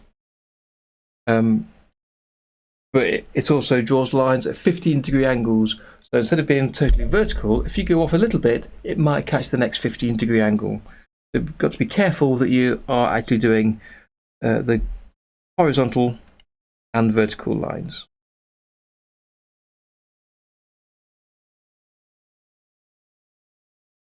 Try again without that dot this time.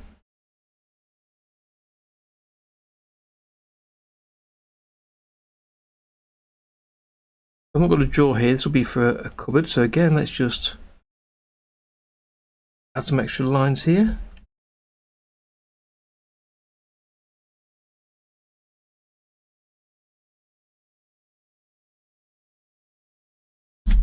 Hit save, so don't lose anything. Save early, save often, especially when your tablet's drawing extra lines for you that you don't want.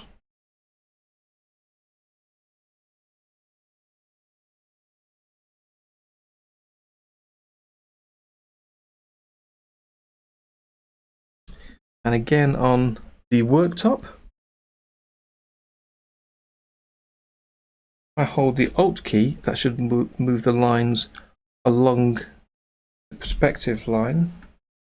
It isn't, so that's not been set properly, so I'll undo that and hold the Shift key so I can draw at any angle.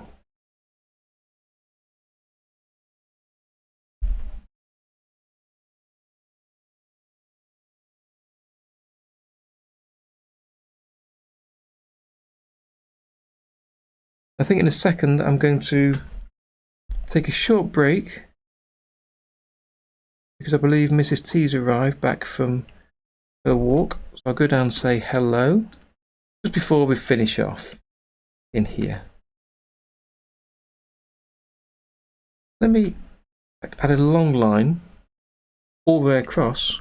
I can use the eraser to just take parts out of the middle. So it's not a complete line.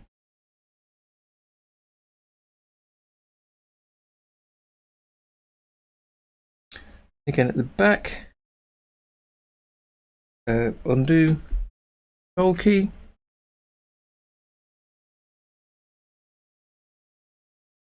And the column is currently in front of the, well, in front of everything really.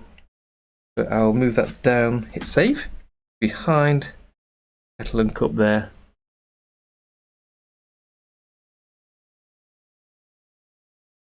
Hey there, Soda Pop. I didn't see you arrive. Yes, absolutely I will be doing. That's on my schedule to do a video for Tahoma 1.2 because, as you say, it's quite a few new features that aren't in OpenToonz and a few changes, especially with like the project settings, if they come through on the next version, which I believe they're going to do. So I was planning in 3 weeks, I think, I'll be doing that if we've got a definitive final list of features. So yes, yep, I will be doing that. Okay, so that's the cupboards there.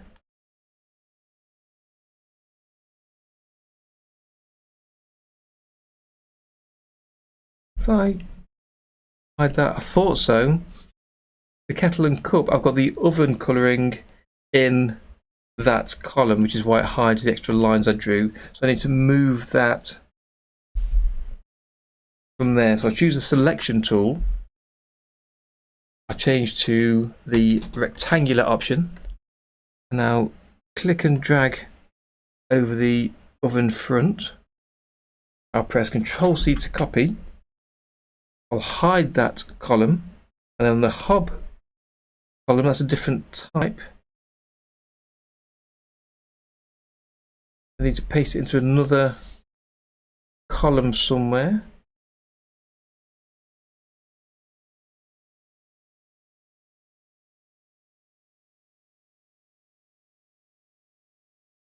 Just check on here.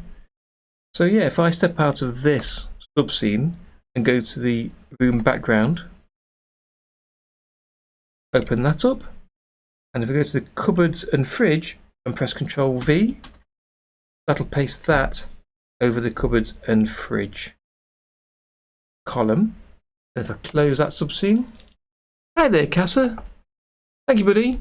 We've had a bit of trouble today with the tablet and Tahoma not working right together. I'm trying to get around it and just keep going nonetheless, but it keeps drawing extra lines as though it thinks my pen stylus is touching the screen, and it's not. I keep getting extra lines or extra erasures that I don't need, which is really frustrating. But I can see one there, in fact, here above the draw is a black line. I'm just trying to get through it the best I can. These things will happen from time to time.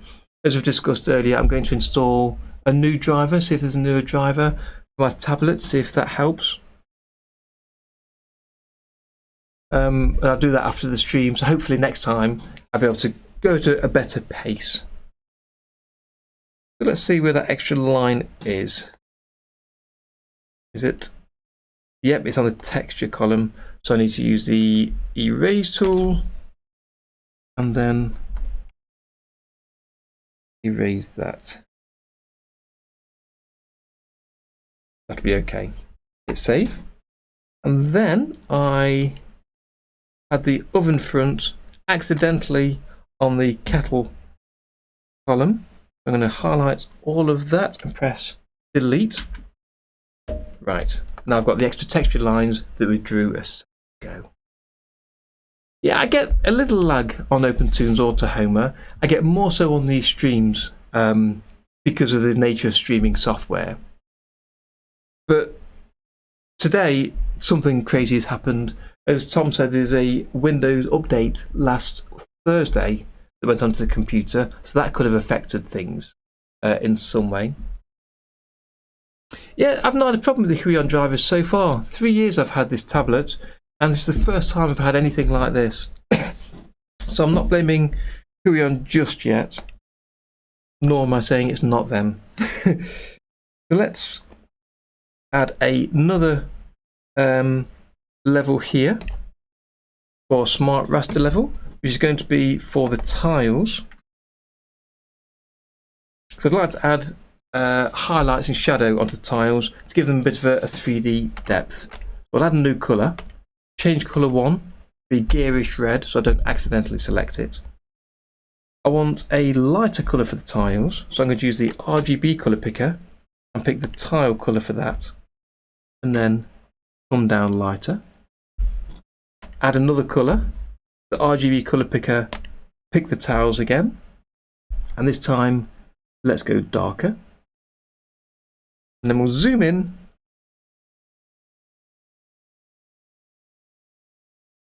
Oops, not too close to these tiles. Okay, Comet Star Omega, good to have you with us today. Hopefully you can join us next week, and we'll get a bit more done next week, which I've set up my drivers properly, and hopefully it'll work better. I'll hopefully catch you next week. So for the lighter colour, using the brush tool, let's change the size to be something quite large. So let's go 4. Let's have a look at this. And again, you see it's just constantly adding extra lines on there. So I'll hit undo, and hopefully it will undo that.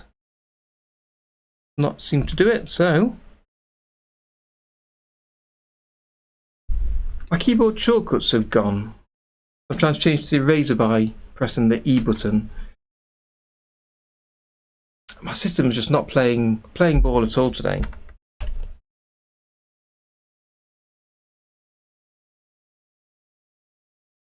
Yeah, pressing B for the brush worked there. Let me just try and throw a couple of lines on and see what happens. Yeah. If I can do it without it drawing extra lines everywhere, let's go back again to 4 is the size for this. See if that's right. I'll hold the Shift key. Undo. Hold the Control key. Again, back to the eraser. Erase that again.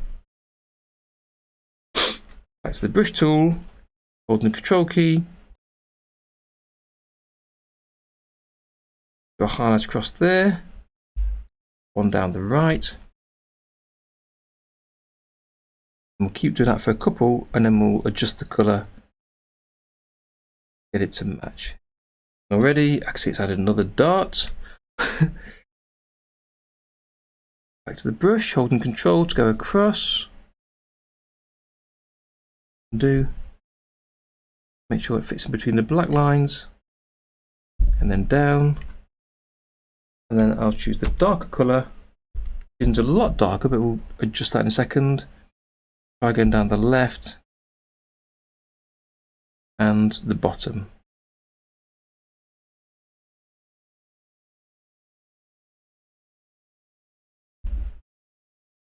Make the lighter colour lighter and the darker colour darker then.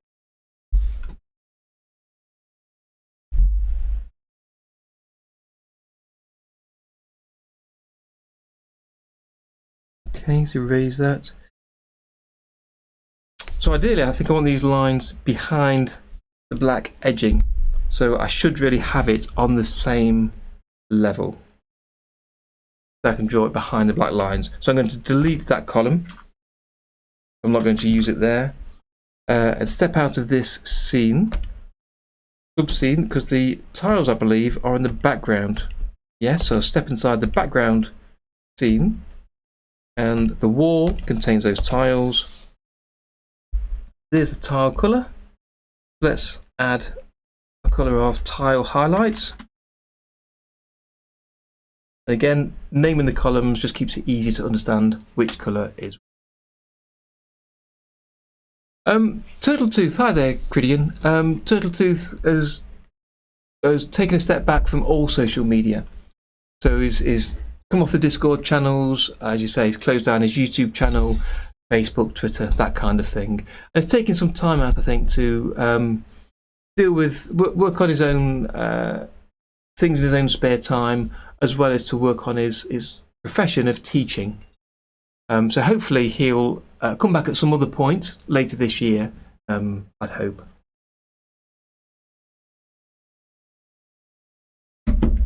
I was waiting, Soda Pop, for the official 1.2 before I did update, rather than doing one of the earlier versions. But yeah, I may need to do that after I sort out my drivers. But I saw some conversation either this morning or yesterday to do with the tails at the end of the brushes. It was fixed from Along John, I believe, in some way, but not necessarily always. You had to change some of his settings. I can't quite remember. So hopefully that'll come through from OpenToonz to Tahoma as well. But yes, I suspect 1.2 as it is right now is still better than this version, the 1.1 that I've got. So I'm going to call this one Tile. That's the highlights. This is the shadow, so S8. I'm going to hit save there. Before I go any further, I'm going to take a short 5-minute break, and then I'll finish off in this part of the scene. So if you'd like to meet me down in the kitchen while making a cup of tea, and I'll be back in 5 or 10 minutes or so. I'll see you soon.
Hello there, welcome back. I've got myself a nice cup of tea. So where are we?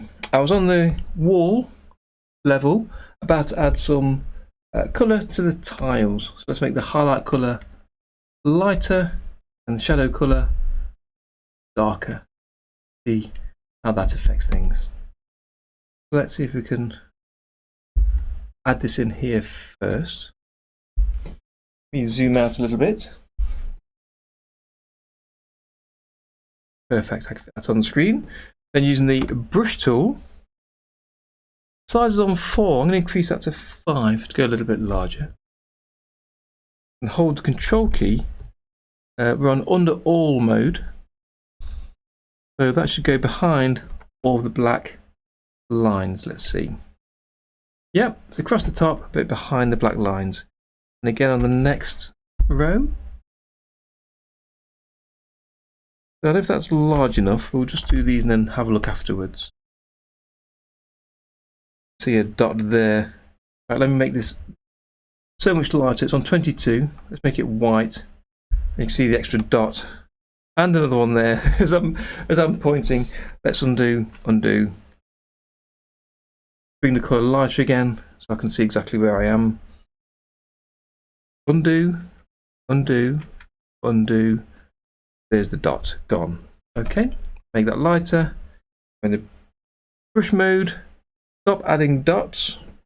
Undo, hold control. Let's go right across there. And once more across there.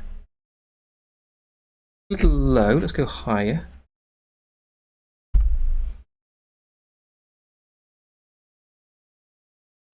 Which features would you say are a bit clunky, Soda Pop?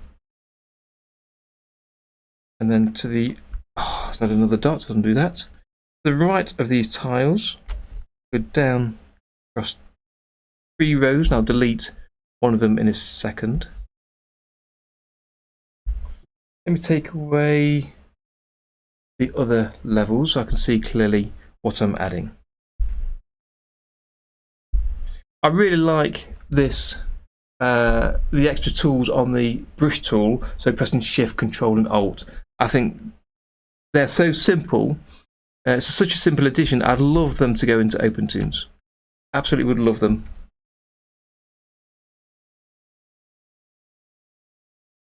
Those lines are slightly off, so let me add them separately. This is going to take me longer than it ordinarily would.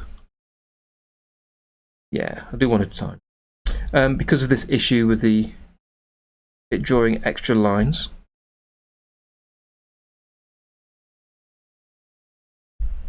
I know there's a texture for doing tiles, but I really wanted to do my own. What's the point in having drawing software if you're not going to actually draw with it?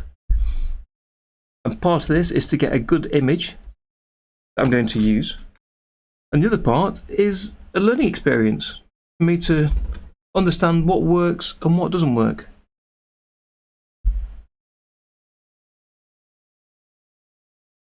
So you saw when I went downstairs for a fresh cup of tea, the kitchen as it currently is, the kitchen image, and I've shared some of your images on there, which is kind of part of the point of putting this image together. I am going to change the images on the fridge so it doesn't have a white background. I think I might have to leave that till next week, and I'll just finish off as much as I can today.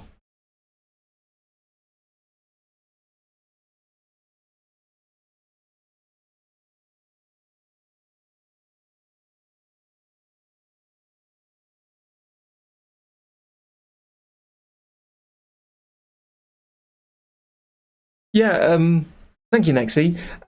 Having just plain black lines, it's fine to give the impression, just delete the lines, the impression of the tiles, but yeah, I want to add some, I want to add some highlights to them from the very beginning. That was always the plan. And I'll add some shadows on the opposite corner as well, and we'll see how that looks whether it's helpful or not. And these, again, are details, I've said it before, that you aren't necessarily going to notice as a viewer, but I'll notice as I'm putting it together. And overall, it gives you a feeling of the drawings being more complete when you have these added into there. Let me do the last couple down here, then we'll get to the shadow parts.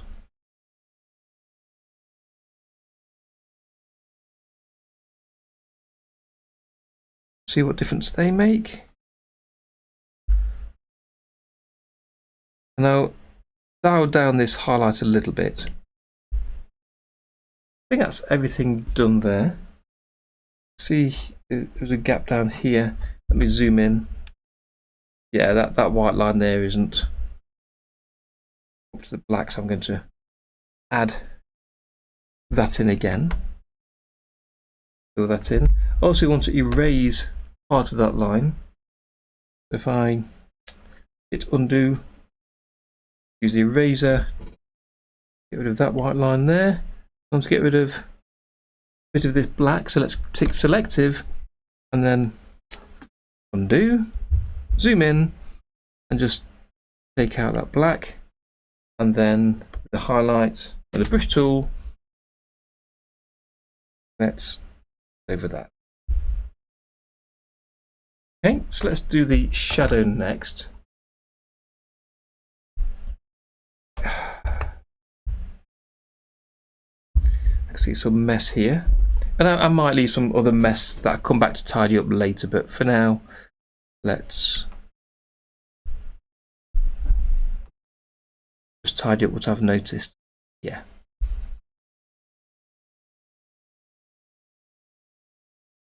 Go back to the highlight to fill that in there.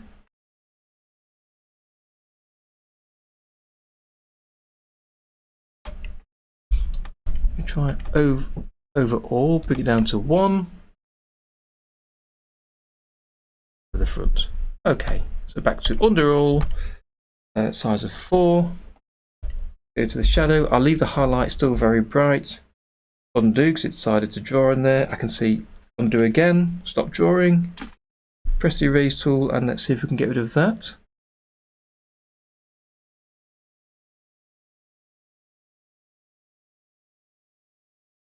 Gone over the blacks, let me undo again.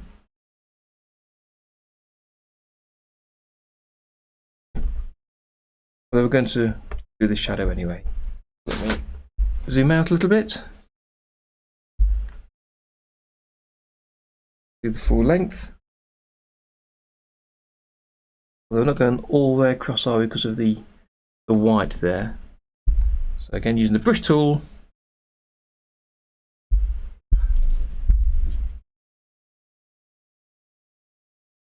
Okay, yes, the close and fill function.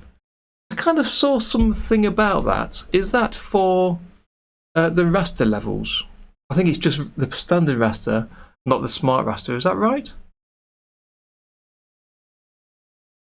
Because I'd love to have the close and fill, same as we've got on vector, on the 2 raster levels. I think that'd be really, really useful. Holding control, I'm in under all, I've got a size of 4. Let me just go across and see what we see. Undo. Can I go behind both of those 2? I can. And you know. So let me zoom out again. I can go all the way across then. 4's not enough, let me give it 5. Now I'm going to hold control, click on the left, go all the way to the right. Start at the right, and then go all the way to the left. Nope, it's a bit too high, so let me come down a bit. Try again. Yes. And start at the right, come to the left. Start at the left, and go to the right. And then we just need the left-hand side, which I will zoom in for a tad. Holding control, bring that down to the left corner. For some reason it's missing the very left. I'll go and sort that in a second. Just add a few of these and see how they look. I can go behind the white. I can start on the white and go there, and that'll make sure the lines foot up to each other really well.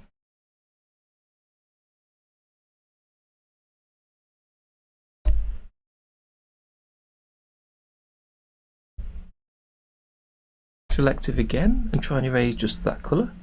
A lot better. Brush. Let me keep going with these tiles. I don't actually need the left of that one, so I might come back and tidy that. Something happening down the left there, so we'll come back and fix that afterwards.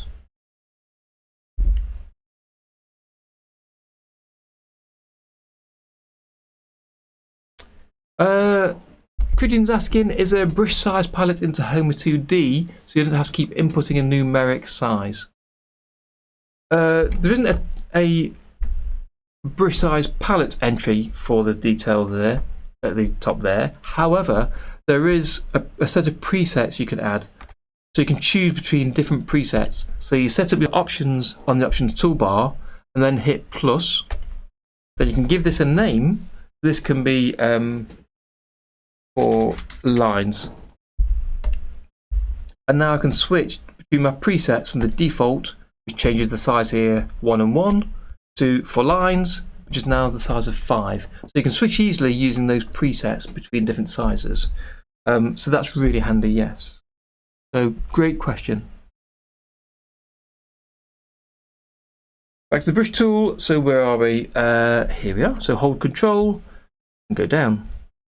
Hold undo. Hold Control, come down. Hold Control, come down. Hold Control and come down. Now let's keep doing this and hit and undo when it decides it wants to draw without me. Fill out the rest of these shadows. Undo that.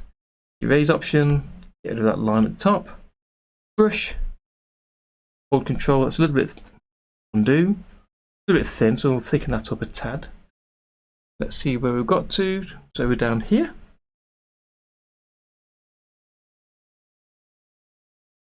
And in the last few.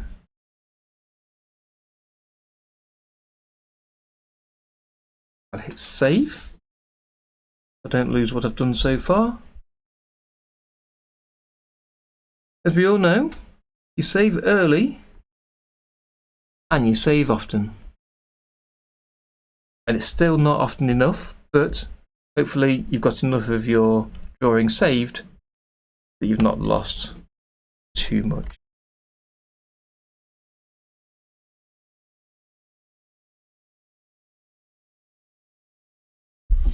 Okay, something happening down here. So back to the brush tool, let's turn on overall, bring it down to size of 1. I'll zoom in and I'll fill in where it wouldn't do automatically. So down there. The eraser, let's get rid of that mess. Fill in the top. Then with the top highlight, fill in those there. Back to the shadow.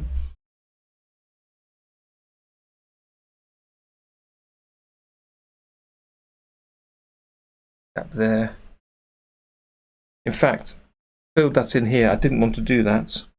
I'll choose the eraser. Bring that down a little bit. Motion path centering is fantastic. I've not tried that out yet, but just the thought of having that feature is great.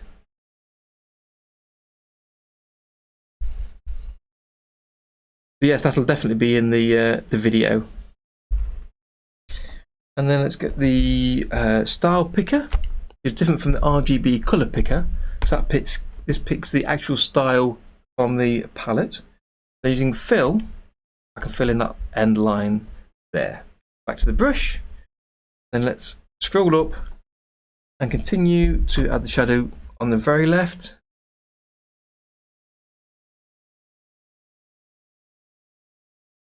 In fact, that one doesn't want it. Let's put the highlight at the top here.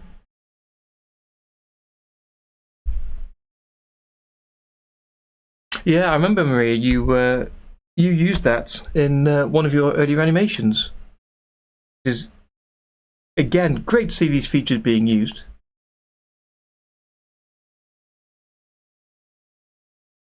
I think, JP, when we get closer to the release date, I might drop you a message for you to tell me what your favourite features are, because that'll be really interesting to find out. Okay, these are a little bit wide here.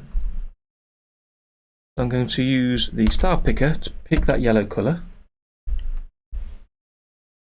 No, that's on the in the wall column. Yep. So pick that yellow. That's right. I can then use the paintbrush tool. Yeah, it'd be interesting to find out which features you enjoy the most, and that'll sort of give me a hint if you've got time to let me know. Because that's a line.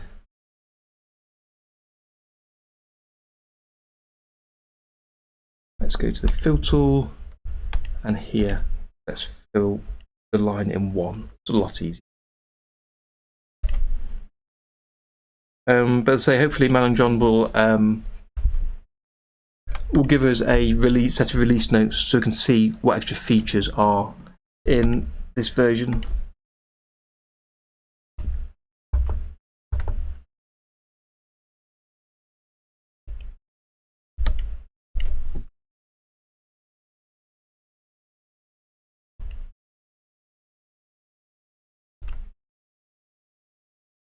Oh, thank you. Trying to get rid of that little shape there. Hit save. Yeah, I was tempted to get hold of that version, but as I say, I was working on OpenToonz 1.5 and some other things, and I figured I'd wait till the final release came out till I tried using it.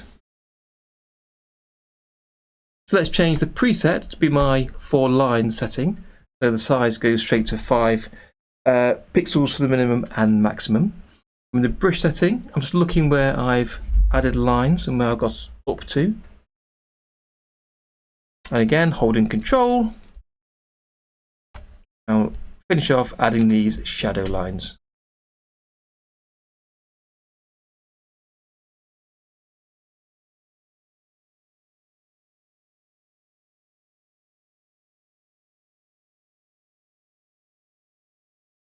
I remember the 2 mermaids on the path.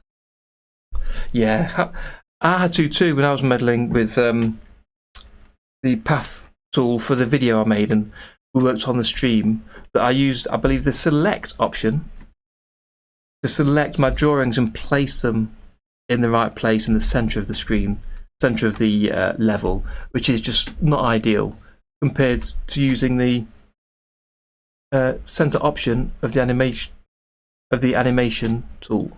So that will be really good to have out, and hopefully more people will start to use it then as well. I need to figure out what to do for the demo for that. How to demo it.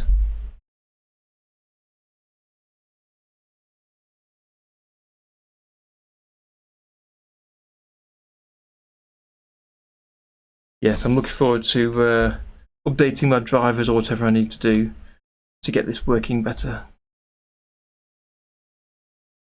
It's just frustrating, but I don't want to stop today. I'd like to get to the end of doing something today.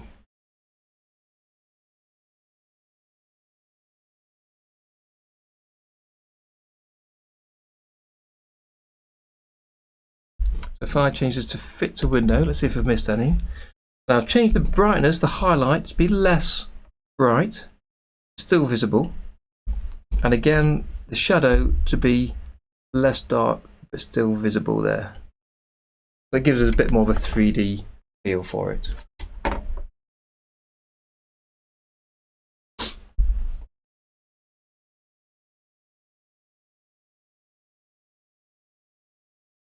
Yes, the import rooms button in preferences. I'm looking forward to getting that.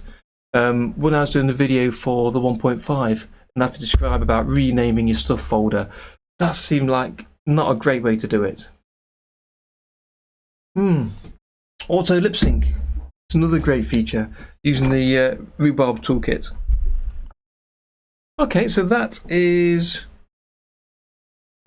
tiles done, enough at least with the highlights. I do want to add a bit of texture, a bit of mess in there, but not too much, but a little something. Tiles are generally quite shiny, so I don't want to add too much dirt on top. The wall I might add something to.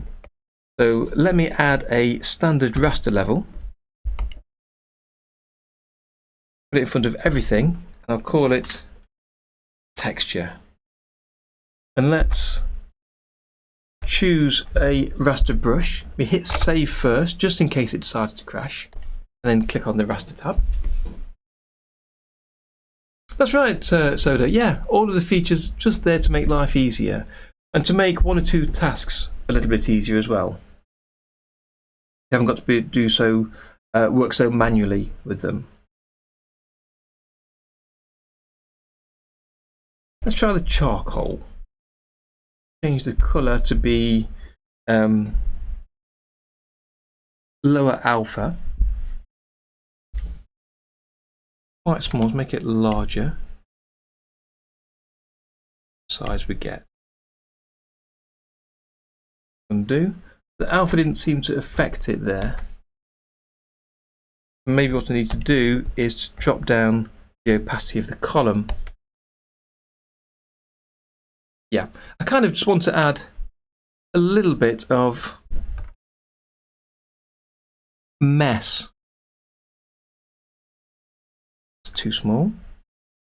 Onto the wall. So again, it's not so even.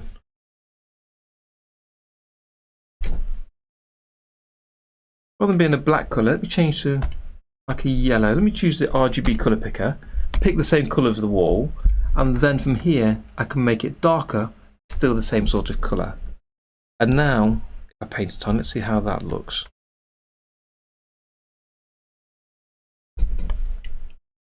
Again, not really very noticeable, which is what I want, but it's there. Yeah, I agree, Maria. There's so many brushes I need to take a look at and understand properly. Again, that's sort of what I need to do here with these streams, is to practice with the different brushes and to get a feel for what I want to do. Okay, that's the outside. A little bit down the middle.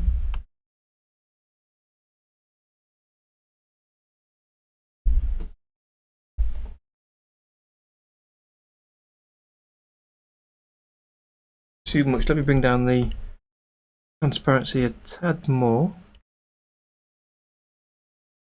5. Let me go up to 6. And then again hit save. That's fine for that. I'll probably do the same for the worktop as well. I quite like that. Let's let me copy. If I do need to copy it, I can just adjust the colour directly in here. So again, let's pick the RGB colour picker, pick the worktop colour, make it slightly darker, and using the brush, let me see if I can paint on here. Notice something, a bit more darkness to it, because I've got the transparency on anyway. By zooming in,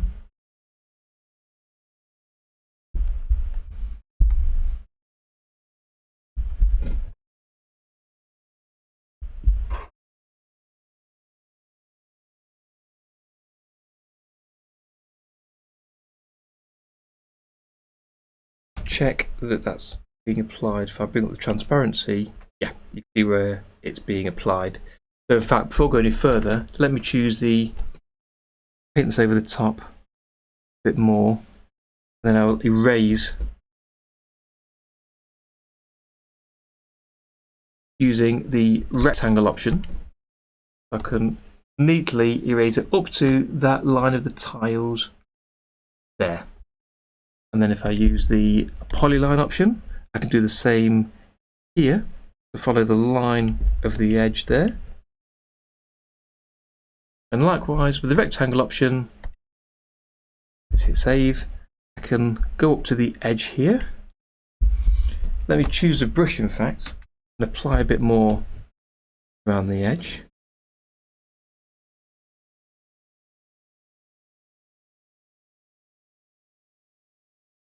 So let's use the erase option again in so I'm pressing the E key, takes a while to select. I'm in the rectangular mode, so click and drag up to that black line and that deletes those. I'll do the same to the top of the fridge here to delete that. The right hand side, let me just go up to the window frame, remove that. I'm not going over the edge, and then at the top take that away. Next at the top of the fridge, I'll use the polyline option to go across the edge of the fridge there. Delete that. Save, and then bring down the texture opacity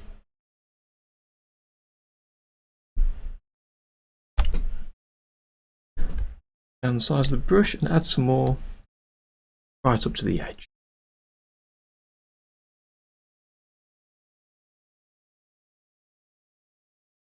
Right click fit to window.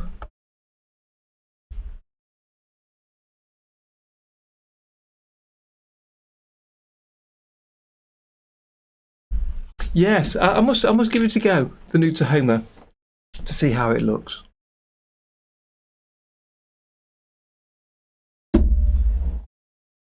I'll probably do with a bit more on the side of the fridge, possibly. I'm not going to be concerned there, but if I go to the fridge level, I want to adjust the side colour in the fridge column, the side colour to be a bit darker than it currently is. Here we go, just that little bit. And I'm going to use the eraser in normal mode, bring down the hardness to erase lines and areas on the texture column.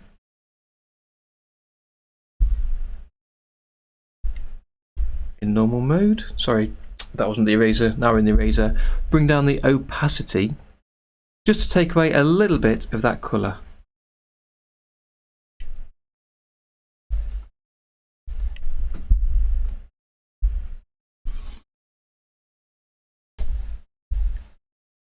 That's quite dark.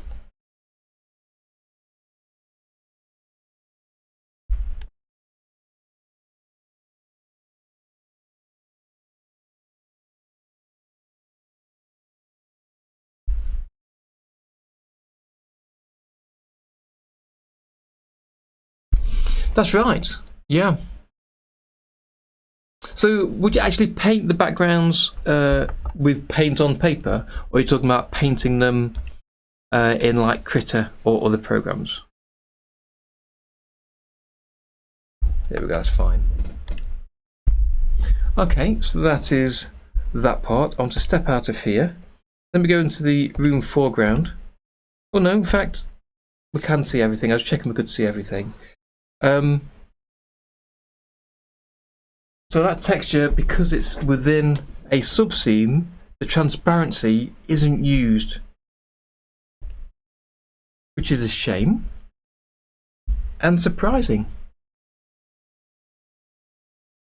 I do want to include it in the render, so let me just turn it on in the render from the scene menu, scene settings, and tick the box to enable the color filter and transparency for rendering, and that'll use the transparency when you render. Let me step out again, see if that uses it. No, it doesn't use it. So I can't use that technique. So I need to bring the texture opacity back up and we'll use something else. Let me try the erase option again on that. Change the opacity here. And then adjust it in the actual colour on the screen like that. So just to tone it down.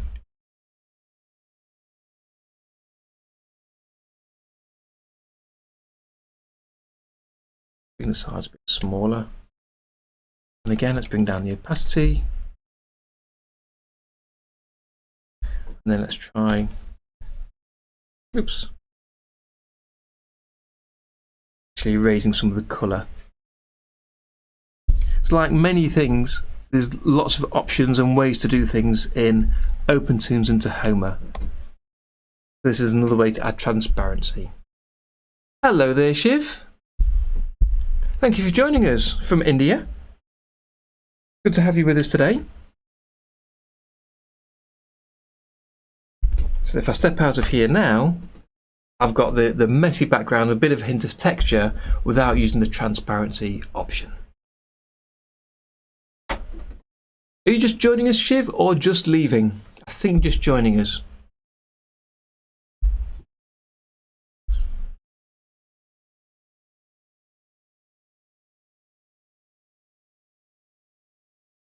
Yeah, you absolutely can, Soda. Yeah, well, you know the effects that we've got in OpenToonz and Tahoma, so it's great to be able to use them. And I keep saying it, I've not used them enough yet. Whenever I see Wolf in a Bowl share something on the Discord server, it reminds me how much he knows quite quickly and instinctively compared to me.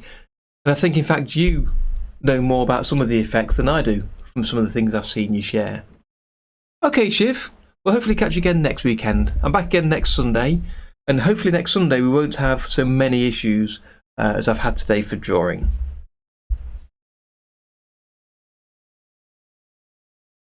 Okay, so that's the basic background I wanted to change today. The next thing was to do with the fridge magnets. So, and the paper on the fridge.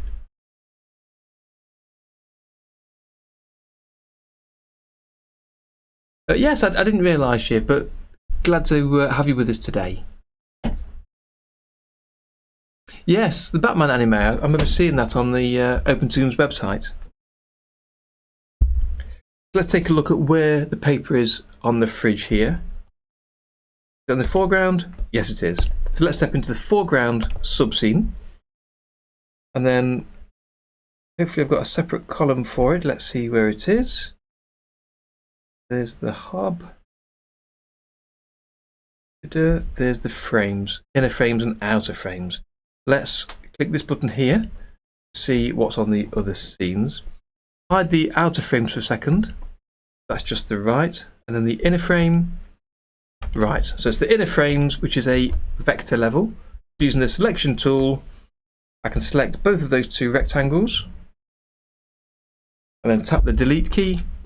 Boom, they're gone. So that'll make it much easier now to add images directly onto the fridge. But for images to stick to the fridge, I need to create some fridge magnets.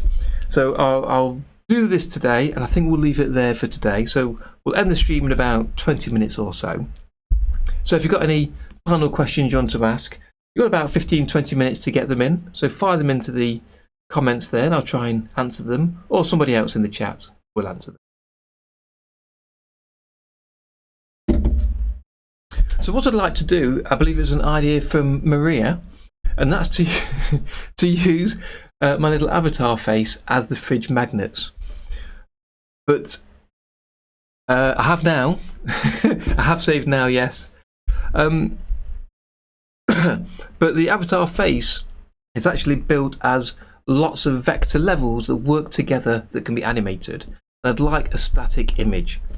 So what I'm going to do is I will load that scene, and in that scene I'll create the image that I want to see of just the head with the right face on it. I'll then render out just that face with no background to a single image, a PNG, and then I'll bring those PNGs into this scene and use them here.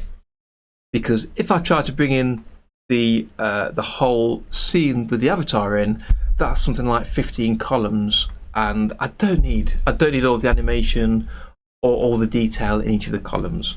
So let me try and find my avatar here. It's not in Stream Projects, I don't think. It's in OpenToonz. Is it Darren Tea character? No, in support. Darren Tea character, scenes, Darren Tea.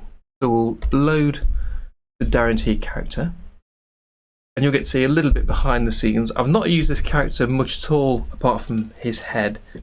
If I had to make this larger for a second just to demonstrate what's in here. These are all the columns in here, and I've got some movement for his lip syncing, for some blinking. His arms are moving there, you can see. Zoom out a little bit. And he turns to 3/4 view, and again with lip sync, and to the full side view over there. And these are quite iffy drawings I made quite a while ago, to be honest. So what I'm going to do is I'll delete all the columns I don't want. So let's start from the very bottom. I'm going to highlight over the columns, so starting with the position peg, the background, the arm, hand, trousers, body, body shadow, arm, hand, shadow, chin shadow, and then tap delete. Get rid of those columns, leaving just the head here. I don't need the sketch or script, but that's sort of irrelevant because I'm not saving this. I'm just creating the images that I want. So let me just zoom in a tad to the face. So for the magnets, it might be worth having a couple of different faces here. Let me turn on the preview, then hit play, just to take a look through those. In fact, I need to bring the playhead back to 1. Just there. Let's hit play. So his eyes are closed, his mouth's moving, which I can adjust individually. He's blinking. I think I want his eyes fully open. I don't need the blink, but I like his mouth open, and that's what I used on my intro. So I'll probably use that.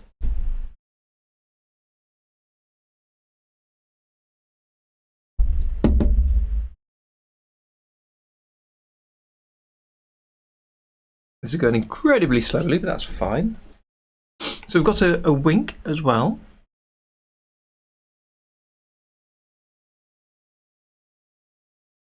Okay, let's see again how that is.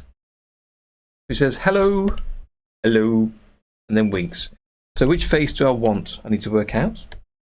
A standard smiley face, let's have that. We can generate any of these. Let me open a browser window and you'll see them being generated. Then we go to the project. So it's in OpenToonz Support, Darren Tea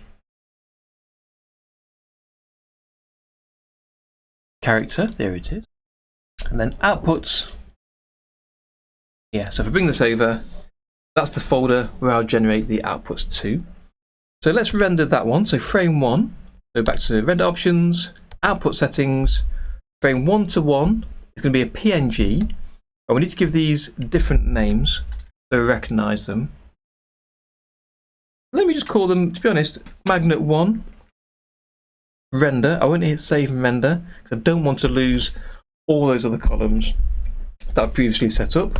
If I go to the outputs and view large icons, there's the magnet 1.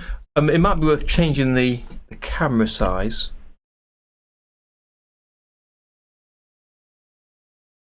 We don't need all of that space. So let me go from here, go to camera settings. Sizes do we have here? Let's go to just go for a smaller one.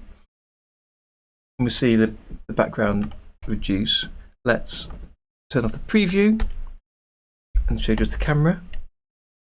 So how wide is this? Let's get it to 800 by, in fact 800 is quite wide, so let's go to 700, 600, and the height 600. And all I'm doing is clicking in these boxes, typing a new number, 500, and pressing tab to move out, and the height again 500. And the character is not in the center, so let's go to the head, which I think is the root node for these. I'm going to go to the animate tool, position, let's put him in the very center. And I'm going to reduce the size again, 400 by 400. That's just fine. So a little bit of space around the outside, and let's render that out. And look in the outputs, and there is the magnet. I don't need the MP4 there. So let's look at the other frames. I wanted his mouth open there. So number 6, so we'll render number 6 out, and we'll call it magnet 2. Render. Check we get 2 files on disk.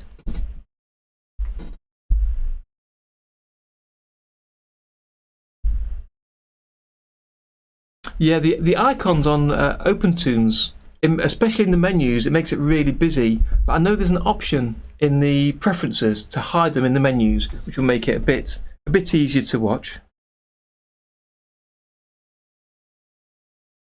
Finally, I'm going to have a wink. So that's the eye being number 11. So we can change the drawing of any of these down here. Let's find the mouth we want. That's fine with his mouth open. If we go to the eyes, now press the W key to scroll through the drawings in that level up to number 11. Now his eyes closed. Let's preview that. Yep, that's fine. So that's drawing number 6 again. Magnet number 3. Render. Check we've got 3 magnets there. If I close down those windows and then reload my kitchen scene, I don't know offhand, Soda Pop, if it's in the official 1.5 or if that was added later. So you might have to take a nightly for that. I've got a feeling it's in the 1.5 because Shun said the same thing. It's just too busy to see. Okay, so we're discarding these changes because we don't want to save those there. Let's load the kitchen scene.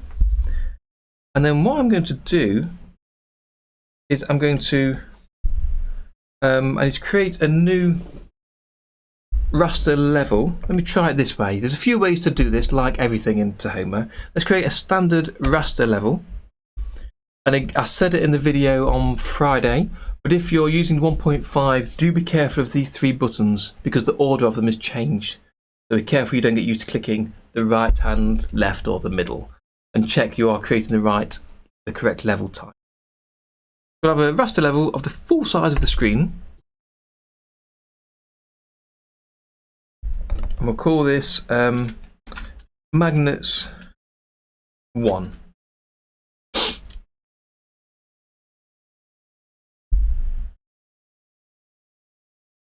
And then in the outputs, I'm going to drag in one of these magnet images and import it. That'll add it to a new column. And then let's take the other 2 as well while I'm here. Import that and import. I've got 3 new columns for those. I want to use the selection tool and I'm going to copy them. So I'm on the head column, column 7, and I'm going to draw a freehand shape around it. And this is moving much quicker than it was earlier for some reason, so that's really good. I'm pleased with that. I'll press Ctrl+C to copy, and on the magnets, I'm going to say actually on the magnets column I was going to paste it, but positioner might be easier not to. Let's try it. So let's just do a paste on the magnets column. Let's hide the others. So that is now, yeah, it's a window. Again, using the freehand, I'll bring this over onto the free. Let's resize, holding Shift to keep his scale. It needs to be quite small, but recognizable. There we go. Now click and drag, pop him on the top left. I'll rotate him a little bit, because not everything has to be placed squarely. That'll look more realistic.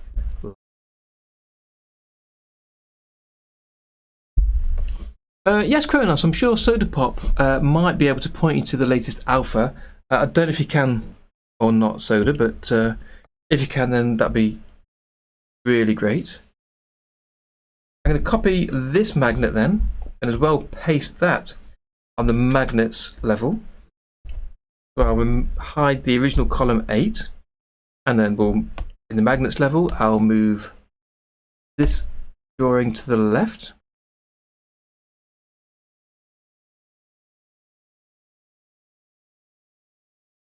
And then because I'm going to be resizing these, I'm starting to change my mind.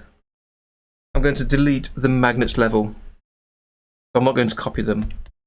I'm going to use the Animate tool to place them. So let's get the standard head first. Because this means I can later choose to change the size or position really easily without using the selection tool and introducing more artifacts. Let's scale it down smaller. And if you hold Alt, you can move at a slower pace. And then rotate.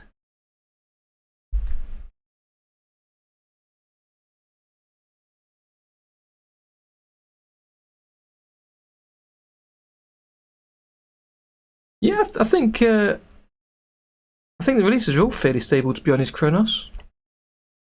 Put that up here.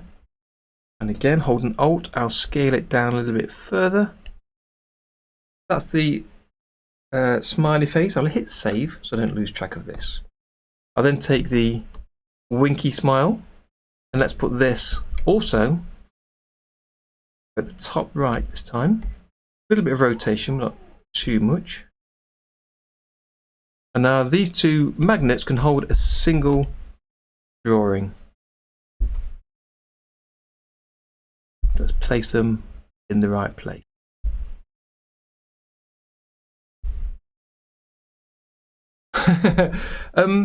Not by me, Kronos. The intention of having this scene is I want to highlight your drawings and animations. So if you want to draw an animated portrait, share it on the Discord server, and then next Sunday or the Sunday after, I may well choose it and show it in here. So each week there's always half a dozen or a dozen drawings and animations, and I want to share them as much as possible so that everybody gets to see them. So if you want to add anything into the Discord server, it might well appear either here in the kitchen scene when I take a break, or in the what's going to be the library scene of when we review what happened in the previous week. So I'm not intending to do so, but if I do any kind of animation or drawings during the week, I might put my own in here as well. You never know. You never know. Let me just make these the same size. So I'll look at the scale is 33%. Let's just set that with an actual figure and click on the other head and set you to 33. They're pretty close anyway, so now they're exactly the same size. Hit save. Right, so that's a scene for putting a single large picture on the fridge. Is it not? Soda Pop. Oh, that's a shame. Yeah, if you take a look through the PR to find out when that was added, I do remember seeing that added. I thought it was a few days ago or even a little bit longer, so I was hoping it was in 1.5. Although that came out last Saturday, didn't it? So I want to collapse these two drawings, these two magnets, into their own subscene. And I'm going to right click and choose collapse. They're now in their own subscene, and I can name this 2 times magnets. So I know there's only 2 magnets there. Let's try and name this properly. That's brackets at the end. Hit save, so I don't lose everything again. And then I'll do the same again. I'll hide that, but add 4 magnets on, so I can put on 2 drawings. So I've got 2 options for what's held on the front there. This is just a little smiley face of me, so I will copy and paste that column by selecting the column header, pressing Ctrl C, and then press Ctrl V straight away. So I've got 2 copies of that. I'll use the Animate tool to set that to be 33% scaled, and the same for the other one. So they're both the same scaling again. And I will take one and place it fact, we've got the top left. Let's add this at the bottom middle.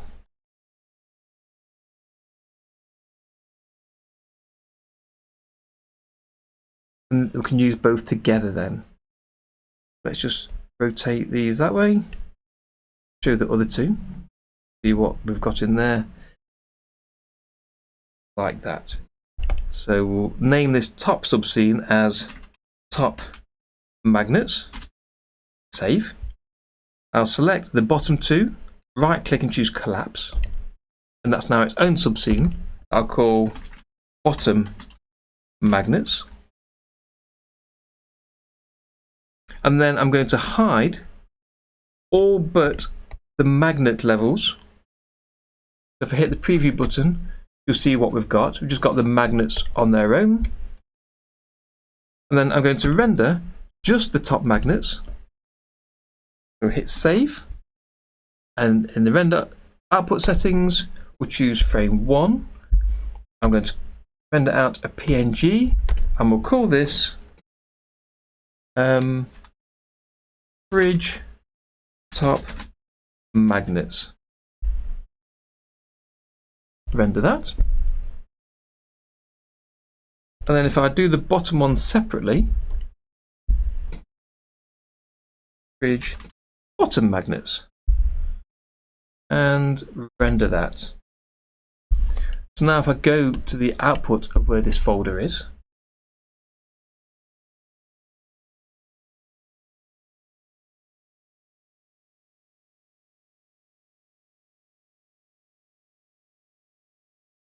where have you seen CTS soda pop? Very likely UliCheck. I want to throw these on first to get things started, but in the same way as week by week I'll change the pictures that's on the wall and on the fridge, I'll no doubt change the magnets and possibly draw some specific magnets to go on the fridge as well. But this is just to get it started at the beginning. So it's a Tahoma project, so if I go to my documents, then my Tahoma folder. This is the, in fact it's not in there, it's in OpenToonz, and it's in the stream projects, project for the stream, kitchen scene, outputs, and then we've got the PNG images there. So now these are separate. Oh, thank you. Yes, Soda Pop. That's it's a quick thing that I will change later, but that's for the coffee, tea, and sugar containers for when I'm making a cup of tea. So I just wanted to get something on there to give me, again, to get a first pass of what I want in this kitchen in total, and then I'll come back and we'll redraw. Particularly the kettle looks awful, and I'll redraw the mugs and various things piece by piece over time, rather than trying to get it all in at once. I'm on Windows 10 Golden Slime, if that question is for me, and if that's for Soda Pop or me, but I'm on Windows 10 here. I'm going to hit save on the kitchen scene, and what I will do is let me update what is in the kitchen, and we'll take a look at how that looks against all the changes we've made today. That's the magnets I've rendered out. Now let me render out foreground, background, and outside. Change the output settings again. I'm just taking a look now. So it's just called kitchen PNG.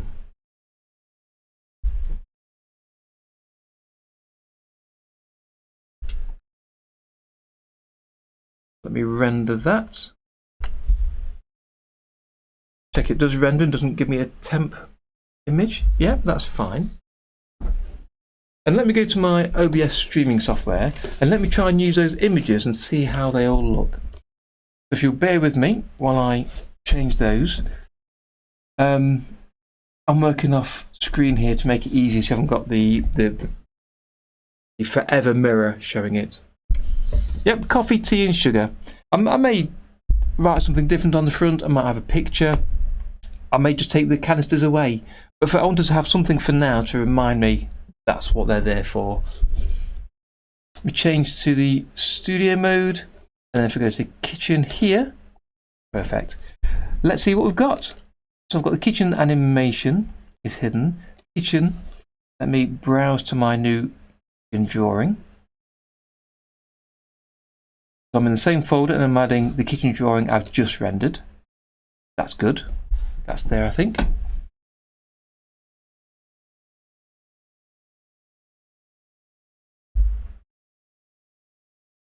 No, it's kitchen 001 because it's frame number 1. Because what I'll do later, I'll render this out as an animation. So I'll create little animations within this scene, and we'll have that playing in the background. Yep, that has definitely gone on there. And then I want to add a new image of these magnets. So I'm going to name this one Magnets Top.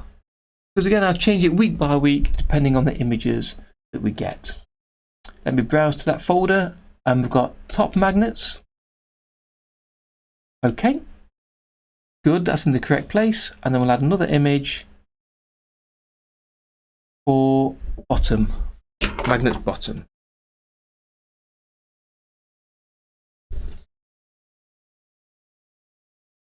Browse to that image.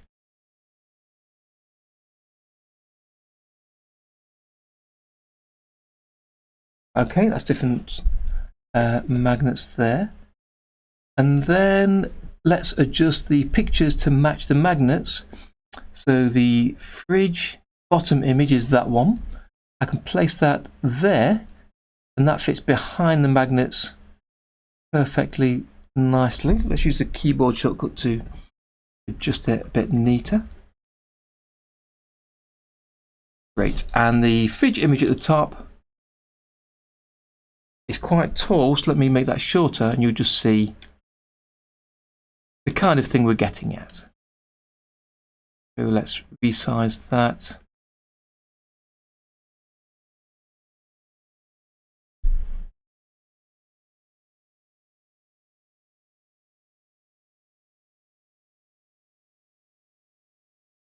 Like that. Okay. That's working fine. So let me send you down to the kitchen so you can take a look at that.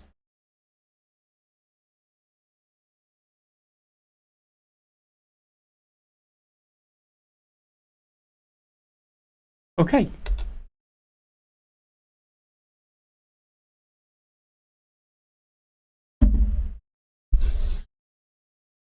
So hopefully you can still hear me here. So you can see where I've added the two magnet drawing levels in front of the drawings. So it gives it some texture for the some depth for the drawings to go behind the magnets but in front of the. And then the other three drawings on the walls are in the same place. They've not moved at all. I've got a bit more detail now in the background there. So on the books and on the tiles. So that's looking okay. So I'm quite happy with that. So I think that's okay for a first pass for today. I've got lots more that I wanted to do. So let me just pop back up to the drawing room. Hello there. Back again. So yeah, there's a few more things that I wanted to do in here.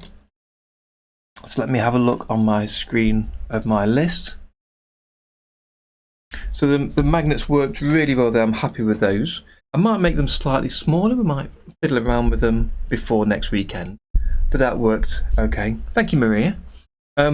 It's better than it was at the start of the session. That's all you need to have, really. Progressing forward, getting better each time. And then the intention was to extend some of these drawings to last longer. I was going to use the plastic tool on the tree to have the tree moving a little bit during the 10 minutes. And then have the hob starting off black and then glowing towards red at the beginning. And then 4 or 5 minutes later have steam coming out of the kettle. That kind of small animation just in the background. As someone said, a lo-fi animation with not a lot happening in there. But I'm happy with a lot of the changes I've made, particularly with the issues we had with the tablet. That was really annoying at the start. So what I'll do is I'll call it quits there, and next week we'll probably start working on finish off a little bit of that animation in this scene. I'll have a mull on exactly what I want in that animation, depending how I get on with editing my video for Friday, how much time that takes up. I'm preparing for the following week, which will be quite a big video to work on. I'll try and work on the digital display for the oven. I think that'll be good to get that in place up there, and that'll be a separate video I'll release on a Friday. And the idea of that being a video is to show drawing reuse and to also show some of the features of the timeline for repeating and reversing frames and that kind of thing. So some of the features you find in the right-click context menus in here.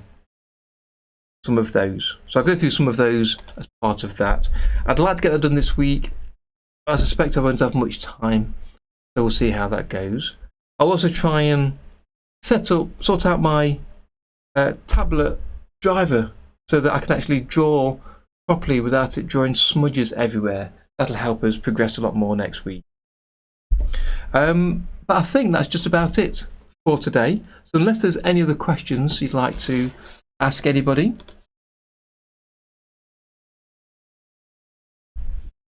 I've not popped my little fella up there yet today. Hello. You can have a read with me.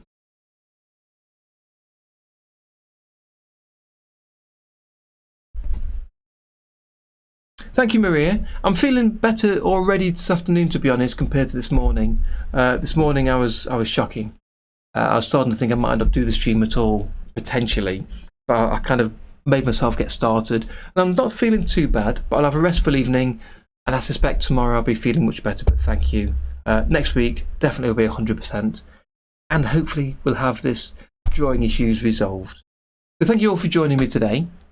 And if you missed any part of this earlier today, you'd like to catch up on it, this has been recorded and will be available on YouTube straight after the stream, so you can skip back to any parts of it. Oh, we've got a question from Golden Slime. Golden Slime, yes. Is it better to record the voice before or after to make a character who's talking? I would say definitely before. 100% I'd say before.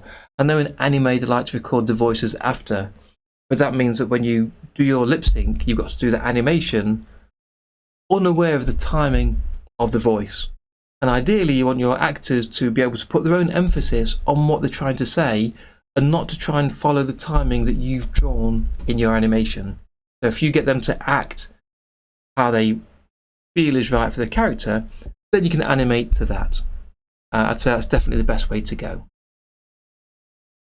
Okay, so I'm going to disappear now, finish off my cup of tea, and I'll catch you all next week. But until then, I'll see you next Sunday. Thanks for joining me today. And that is a Darren Tea. Have you always wanted to animate but didn't know how to start, and software seemed expensive and difficult to use? Well, with OpenToonz, it's free, powerful, and once you know how, it's easy to use. And it's my mission to get you animating with it today. Hi, my name's Darren, and I've been teaching OpenToonz for the past 3 years, showing thousands of students just like you how easy it is to animate with. I'm cutting through the jargon to show that anyone can animate with it. And by the end of the course, you'll be able to animate traditionally using OpenToonz. And the course is designed for students brand new to OpenToonz, as well as those new to animation. So take a look at the free lessons I've offered below, and then why not sign up and join me animating traditionally with OpenToonz.